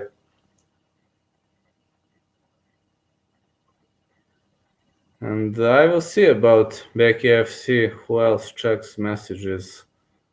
Uh,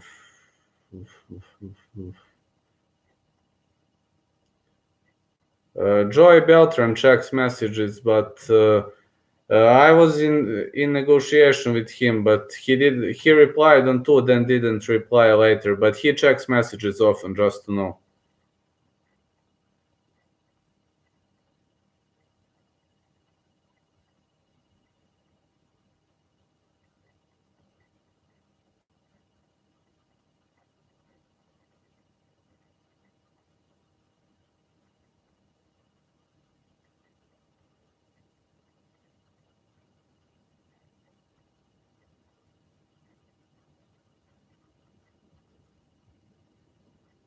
Yeah, generally, this is kind of great. This is kind of great, you know. Excited pretty much because of that, and yeah, yeah. Well, I'm pretty much sure that you will finish a fighter soon, so can't wait to see this lovely creation, man. So lovely. Looking now at your channel, yeah, Relson Gracie Charles. Oh man, no. Relson Gracie, didn't know that. Let me see. Hector Lombard. What did you post? New YouTube intro. Cool. Cool. Can't wait for it. Great idea, bro. Kamar Usman got his Twitter account hacked. Pretty much sad name, sadly.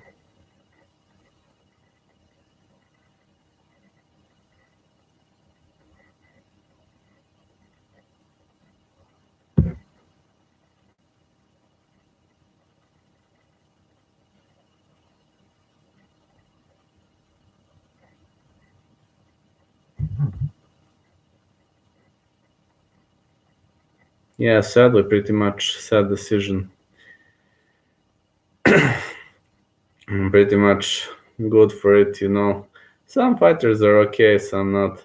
But yeah, and about my brother, I'm gonna kick his ass because he told you about Alexei Olenik that I'm in negotiations. I told him to keep his damn mouth shut. Hold on. Da, rekao sam i šta sad? Dosta tamo. No problem. I'm arguing with my brother. Da, rekao sam i šta sad? Pa kad ne znaš da ćutiš, brate. Pa ne znaš da ćutiš i šta sad? Si dileja. Što si mora mu kažeš za Olenika? Yeah, no problem, Justin. Aj, brate, viš da emitujemo Ladime. Si dosadan čovjek. Aj, gledaj utakmicu, brate. Sorry. If you have an interesting brother, you know how it can be. And it's kind of fun sometimes.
So yeah, now you're eating cupcakes. Oh, cool, cool, cool, cool.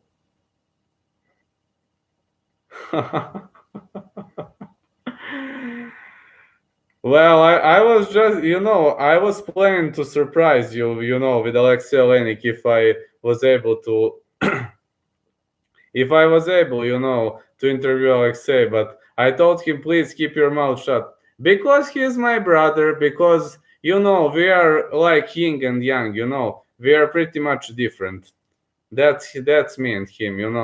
We love different things, we love different stuff. He's in MMA like, okay, I mean, he's like, okay, but it's kind of too violent for me. He's kind of more soccer and such things. And of course, he hates YouTubing, he hates promotions, he hates Instagram, and you see me and everything different. Then me is my brother, but literally everything different. Like we don't have the same parents. That's the two of us. That's definitely the two of us.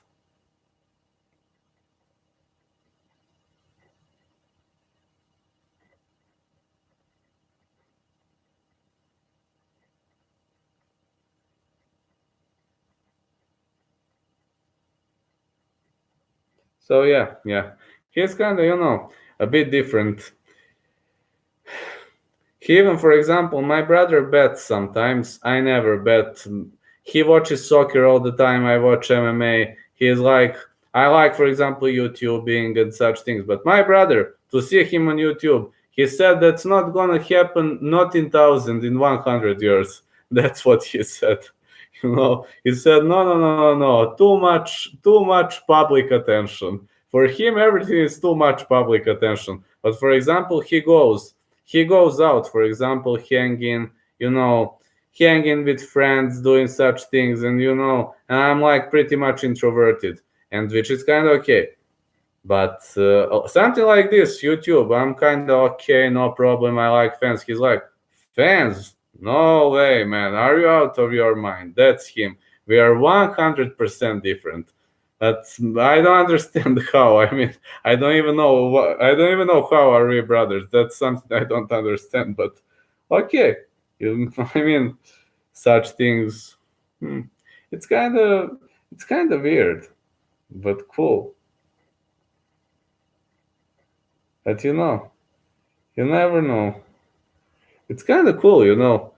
All right, he came this night, and we haven't seen each other for a very long period of time. But yeah, he said he will troll me. But he claims he's not hentai lord.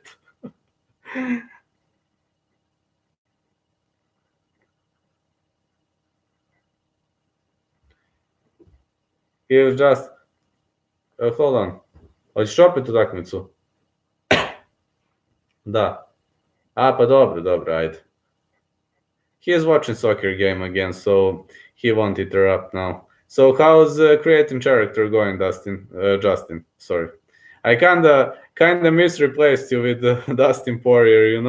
I'm constantly thinking about this guy, Dustin Poirier. Man, I still can't believe the way he lost to Khabib. I was hoping he's going to throw Khabib, but this unfortunately didn't happen. Hmm.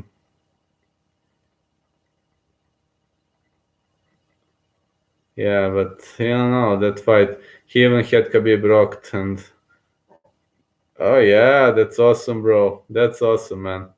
It's kind of great. Oh man, it's kind of great. I'm so much happy for it. You fulfilled my wish for that. About that. You fulfilled my wish. So I'm pretty much grateful. And I'm going to my hairdresser tomorrow. And I'll probably shorten the hair, but under the head you can't see much. See, but I remove this, and we'll see. I just don't know. I remove it when it goes up. I remove it again, and so on. And yeah, it's kind of cool. It's kind of very, very cool. I believe. I believe there are many good things in life, and this YouTube, how would I even talk to fighters anyway? If there was no this lovely YouTube, there would be no way of talking to fighters, and it's kind of cool. Why not?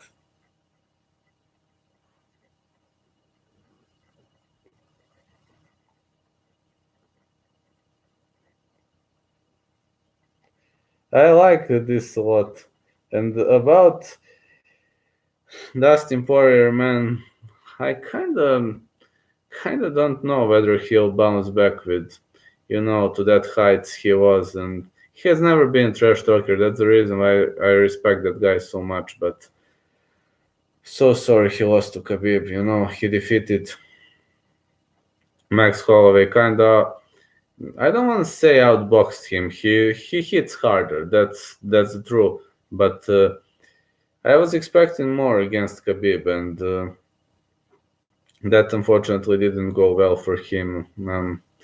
I'm pretty much sorry because of that, and I also enabled this super chat because fans were looking it for me from me, and I'm doing everything for fans. I love fans so much. I'll try when I get back from Bulgaria to go with more interviews, and I have some guys who are, let's say, willing to give it, and some old guys, some new guys, some. But it's all in negotiation phase, and we're gonna see. We're gonna see. I'm always on the verge of progressing, and you know,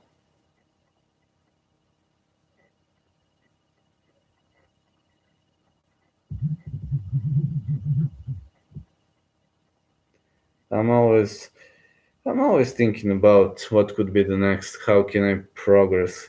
Which fighter could be the next? That's what I'm thinking of, and I would like to see that some fighters some fighters are actually different than the other ones. That's what I'm thinking about all the time. And I'm seeing some really really good names in this lovely sport. So I have some wish list, but it's kind of hard to reach them. And I decided to focus my attention on less known names, on the names that are not much often on this lovely list, and we'll see. But Justin, also thank you for uh, making my point of view, my area of view wider. I was strictly oriented to MMA before I had a conversation with you and so on. And BKFC is kind of, I started loving this sport. Traditional boxing. hmm, I don't know. I don't want to say I'm not that big fan like you are of boxing. I can watch it. I don't want to say anything wrong against boxing. I can watch it. Sometimes I can enjoy it. For example, Ruiz versus Joshua, Breezel versus how was that guy who lost in the first round? These were some really good matches that I really enjoyed. Canelo, I like Vasil Lomachenko and such guys, but bare knuckle boxing is kind of more attractive to me. And about MMA, I grew up at MMA, and it has always been a part of my life. I've always liked it so much, and I was always thinking of that as one of the best things that could have ever happened to me. So I believe you made a great choice on that video game. I can't wait to see the video. To see the video. You can always shoot me an Instagram a message or to see how it goes. But nobody has ever made my character earlier, so thank you so much for this. No, it kind of means a lot to me. Um, Having this night, probably the last night where I'm live streaming before UFC 247 because I won't be there. Maybe I'll go for some very short stream if I have something, but I will check some fights, some achievements, some lovely things, see what goes on, and we'll see. We will see.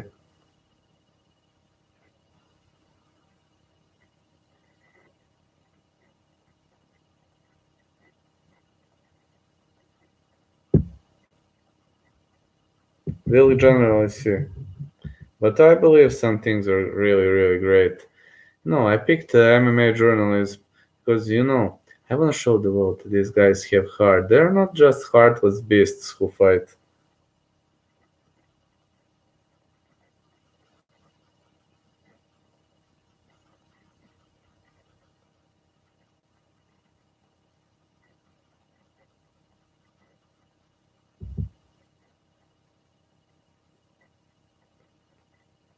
For me, at least, I just simply like I just simply like to watch these lovely things, and no problem. I will probably be for maybe 10 minutes more, and then I will go to sleep. Thank you for watching this live stream, Justin. And yeah, if someone else has some question, please go for it. I'm always down and I'm always ready to answer. I love you guys so much. I'm pretty much enjoying with you. This is kind of something different to me. I decided dedicate dedicate my something to fans that supported me on my way towards the top. And guys, you're awesome. You're really awesome because you're helping me.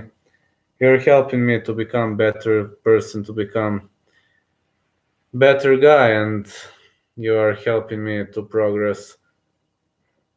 I learned a lot from you, and it's kind of cute. It's kind of great, and it's kind of intriguing, kind of interesting.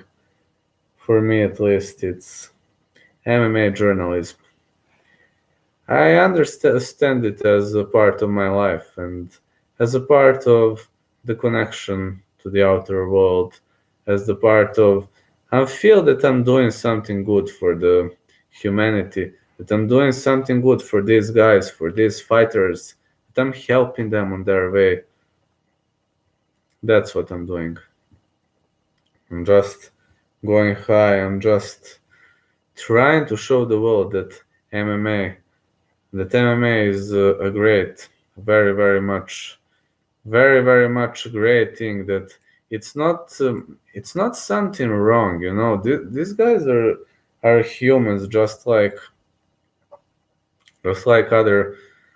other girls, guys. Helen Peralta was fighting in the street, and then she realized that it's kind of different when you fight in the ring, and I respect it. It's a sign of respect. It's a sign of attention. It's a sign of so much huge respect for everybody in the world. This MMA, man. This MMA.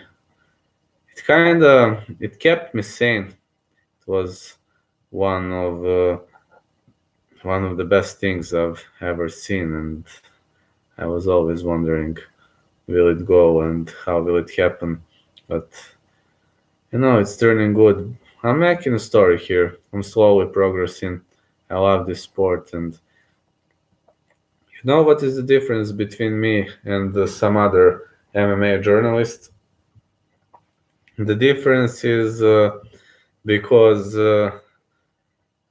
you know, for them, it's a job. They don't enjoy it. Maybe they do, but it's a job. For me, it's not a job. It's life. MMA is life.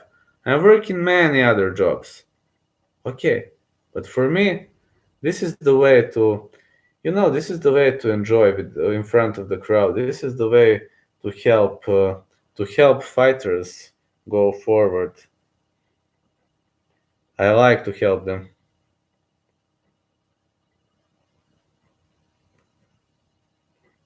I like to help them achieve their goals, and I like to help fighters progress, to help them become greater personas, greater people, and I like to promote the sport. Just it helps me a lot, man. It's a s- it's a f- it's one of the greatest things I have ever been into. You know, A strength and conditioning coach, soccer referee, freelance writer. So many things I'm doing. Also YouTubing. It's kinda way to remain calm, kinda way to talk to people, to share my thoughts with people, and to become a part of the community, to become a better person, and you know to see what's going on and what's generally happening right now at these lovely days. So yeah, I'm now sitting with the Bulgarian flag and talking to the fans for the last time before I go to Bulgaria, before I start preparing for this hell nut, before I start preparing for referees, norms, and it will be okay for me at least. It will be good. It's enjoyment, but those spine issues, I was fixing my spine yesterday and even today, man, it hurts like hell and I can't even sleep. Hell, man. I say hell, man. And looking back at MMA, Justin Dempsey is making my character. I don't know, man. Because I'm not giving money to anybody like you do. Because, if someone asks money, here is money. Yeah, because of that. And that's because of that. Because if I live where you live, bro, I would never lend money. I would just say, you need money? Do me a favor. You can't do a favor. Fuck you. Who cares? I have my lovely world of MMA. And yeah. But in your place, if you have car, if you have money, at least people respect you. But here, I don't know which are you thinking of. There are two potential. If she comes, of course I will. We both know. Imaš reći što Ameri ovo ne razumeju šta pišeš. I don't know what. Luckily, Google algorithm is not recognizing what you just wrote. We'll see. I don't know whether she comes or not. No, haven't talked to, but we'll see. And when will you find a job? And oh, you think about her? I don't know. If she is down there, we'll see. I can ask a question. Yeah, I know. I will see now when I come. She said that she wants to have fun with me, so I said, all right, you will lead us into fun. Why not? It could have been cool. We'll see. Yeah, I was pretty much more oriented at her mama, but in your country, in your state, in your place, small town, there are different rules. Everything is different. And when I come there, I'm kinda, like I got off the chain, bro. I'm killing. When I come to you, I'm killing 2 birds with 1 stone. And that's it. Killing 2 birds with 1 stone. Kinda thrilled and happy back there. So yeah. Yeah, it's kinda intriguing. You hate being there and so on, but me, that's just not me. We'll see. We'll see what's gonna happen actually. And about Anelia, we don't know. Because people don't disrespect me like they do here.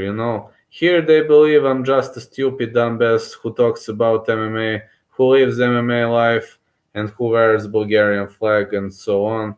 When I come there, nobody judges me because of that.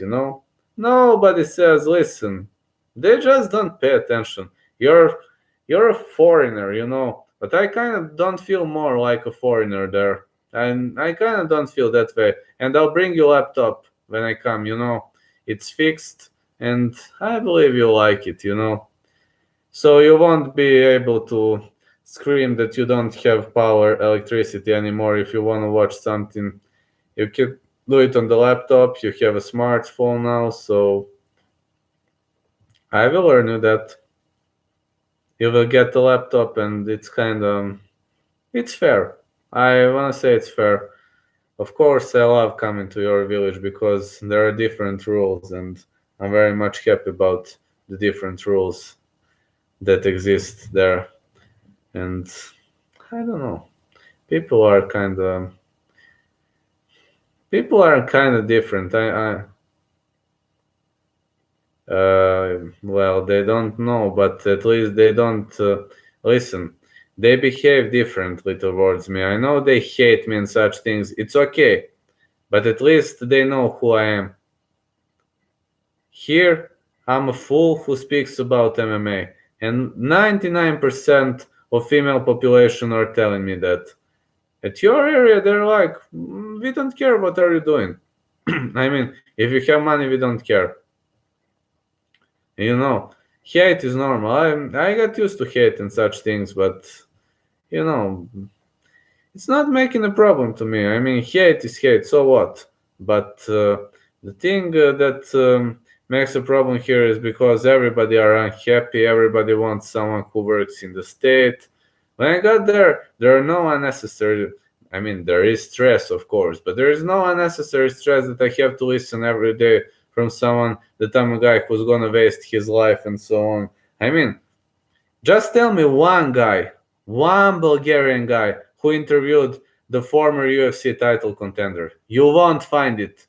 You won't find nor in Bulgaria nor in Serbia a guy who interviewed the former UFC title contender, the guy who made connections with the USA and Canada in the world of mixed martial arts, because these are promised lands for me. That's something people from Belgrade will never understand.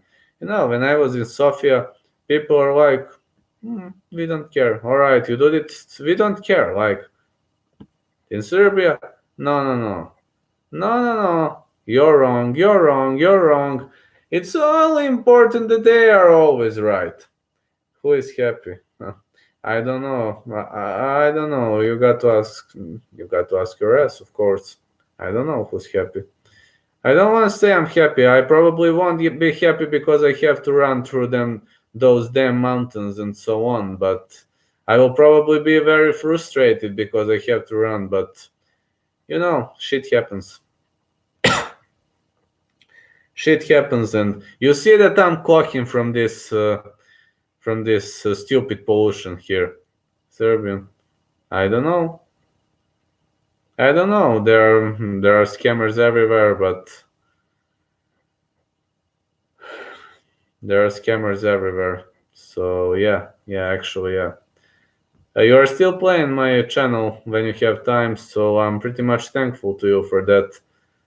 We'll see. We'll see what's gonna happen. But if I live in your village, I would always have money because I would have never lent it to anybody.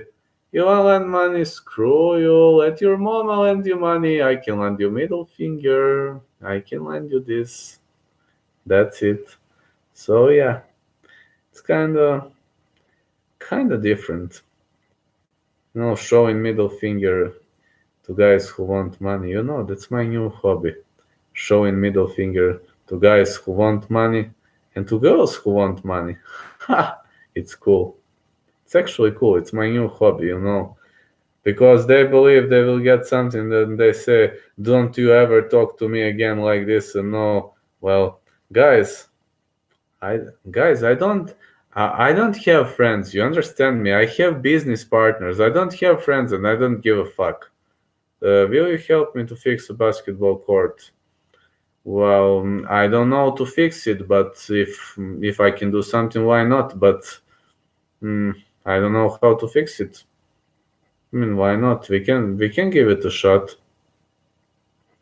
If you can give me instructions, I forgot you can't fix it too. I can try. Why not? It's not. For me, it's a tough job. I'm a web designer, not a handyman. Which guy did you enjoy the most from all the interviews I have, Mr. Vasev? Did you enjoy some guy from the interviews especially? I know you liked Lindsay Van Zandt. The girl has an amazing cat. She has the cutest cat the world has ever seen. A car is fine, no problem. Car is okay. If we can put it in the car, then no problem. If we can't put it, you didn't tell me which interview you like the most. And I know you like Lindsay Van Zandt, especially her lovely cat. Ah, Gilbert Burns, I knew it. I knew it. Gilbert Burns is the emperor. Gilbert is the man. And did you like Lindsay Van Zandt? You know? And this was the last one, especially the last 6 minutes of interview where her cat was sitting at her lap. I'm trying, but they don't know English, and I was trying to reach some of them, but I was unable to. We'll see. We'll see. But what do you think about the last interview? This girl, Lindsay Van Zandt. Ah, not bad. She's cute girl, but her cat is even cuter. In the next interview with Lindsay Van Zandt after her next fight, I will probably call her again. She said she's open. I will just say, listen, if I ever come to New York, you will let me play with your two cats. And she said no problem. She's like, all right, I will take you to my cats. These are MMA fighters, and Stav also told me this. Stav Economy. He said, no problem. I will get to know you to my cat if you ever come to England. So yeah, that's and Andy Young, he told me, no, if you ever come to Northern Ireland, we must go for a beer. All right. And if he comes to Serbia, I will offer him mastika. Yeah. He's only drinking beer. He's an Irish guy, but I will see him. I will roll out of laughing when he starts drinking mastika. Because he's an Irishman, it's kind of funny to see him drinking mastika.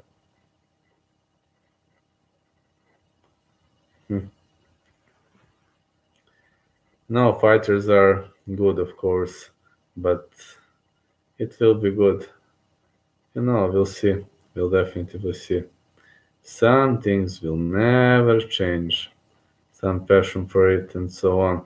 And when Justin Dempsey makes my character, I will be even happier because, oh man, I can't wait for this to be made.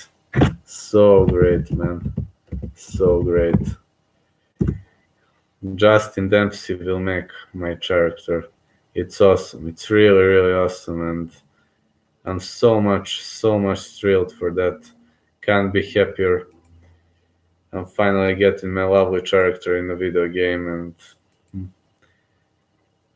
for the first time after Blagoy Ivanov, we will have a Bulgarian guy in the UFC. Though it's a video game, but yeah, it's cool, the guy with the Bulgarian flag. So yeah, but you can role models. You mean behavior? You mean by behavior or by fighting style? What do you exactly mean? I mean, in MMA, a role model can be both. So, what do you think? Behavior or fighting style?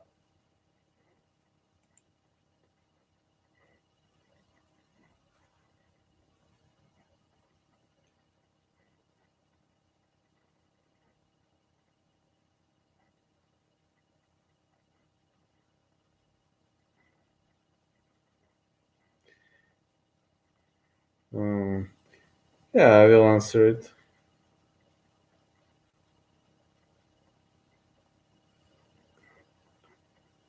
I will answer it. Ah, yeah, I have many idols.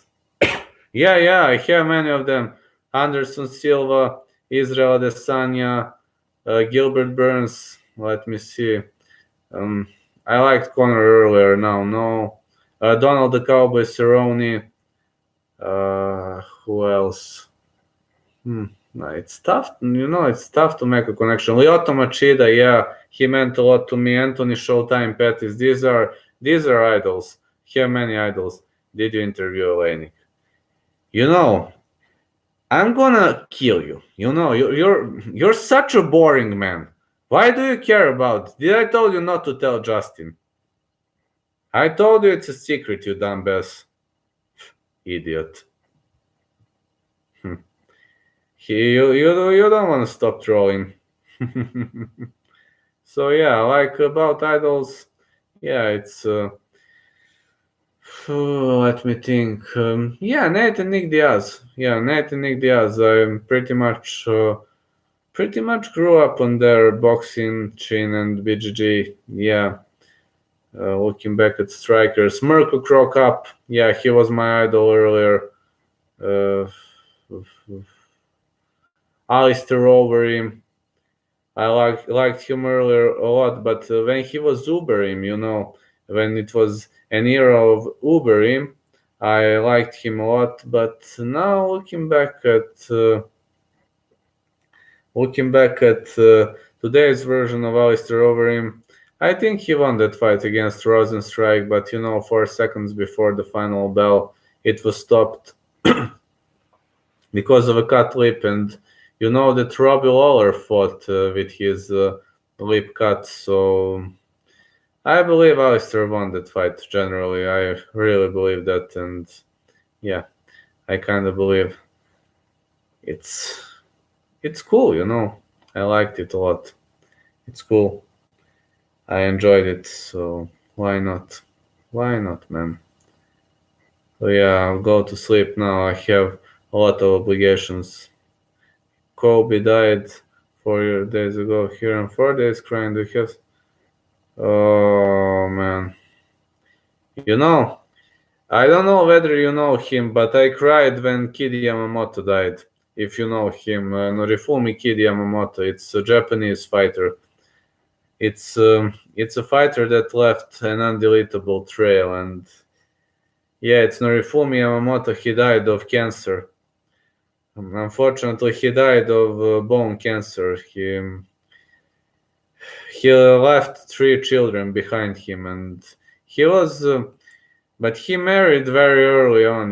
He had that 3 children. They couldn't get along, and her his wife was a model, and then he was fighting. He was an amazing guy, and then he got sick very early on, and he died at the age. Unfortunately, he died at the age of 37. So yeah, I was crying also with Andrea. OCG, Old Classic Gamer. You were when we interviewed this. When I interviewed him, he was at my home. You were filming, and I cried alongside him. When Norifumi died. Yeah, because he was kind of big role model, and I learned a lot from this guy. Despite he has never spoken a single word of English, I learned that you must fight despite all the goals, and you should never lose your faith. And yeah, about Norifumi Yamamoto, that was this guy. About Kobe Bryant, yeah, he's actually the guy who created modern basketball. That's how I like to call him. I don't know much about basketball like you, but yeah, Kobe. Yeah, he had ups and downs and so on, but in the end, Kobe remained a legend. He will always be a legend. He has always been a great guy, both personally and on the field, on the court. So why not? Why not being on the good end? That's something that actually describes man, that describes a person. But if, for example, something would happen to Anderson Silva, well, yeah, I would probably cry for all of those 10 fighters I mentioned you. So yeah. Uh, I don't know much about him. I know he was the legend. He was scoring so many points and such things, but I kind of was rocked 2 or 3 days when Norifumi Yamamoto suddenly died, and I remember I woke up that morning. I was still working for my boss, and he said, "Listen, write this. Please don't delay. Are you up?" And I was like, "Whoa, did Norifumi really died?" He said, "Yeah, please hurry, write it up." I wrote it up, and I was writing this news in tears. I was raining tears when Norifumi died, tragically died that day, and I don't want to say tragically. I mean, we all knew what happens when you have a cancer. I mean, nobody could have saved Norifumi Kid Yamamoto, but even today, I posted few of his knockouts, fight endings, finishes. I was even. I kind of understand. I kind of understand why OCG cried when he died because I cried too. I just didn't want to confess it, until today, and yeah, that was kind of harsh decision to me. It was kind of harsh pick to me. I never enjoyed it that much because I wanted to be with that guy. I wanted to spend some time with him, and I even wanted to get to know him because he was a real role model. He was not a bad guy. Maybe he was divorced and such things. Maybe he wasn't living with his kids, but he was persistent. He learned me that you have to be persistent, that you have to remain focused on your goal. That's just him. And my other role model is Takanori Gomi because my real role model, when Takanori Gomi was, you probably heard that story. When Takanori Gomi was in the high school, he failed to pass the class. He failed to pass the grade, and his father disowned him. It was such a terrible experience to him, and he was able to make the career despite he didn't have a family support, and it's kind of something that inspires me. If you love something hard enough, it will pay off in the end. I believe it will really pay off in the end because some things are meant to be. And I honestly believe that this guy Takanori Gomi, he is a southpaw guy, southpaw fighter, but also the guy with the toughest, how to say, mentality in the world of mixed martial arts. Because when you have no support of the family, they say that the family makes a man, and it's it kind of makes sense to me because if you have no family support, you have to search it elsewhere, and ever. That's a tough one. Let me see. Yeah, toughest. If you ask me ever, I know who's most hated now at the moment, but most hated MMA fighter ever. There are many candidates. Most hated MMA fighters ever. There are so many candidates, and hmm, let me see, but there are so many candidates.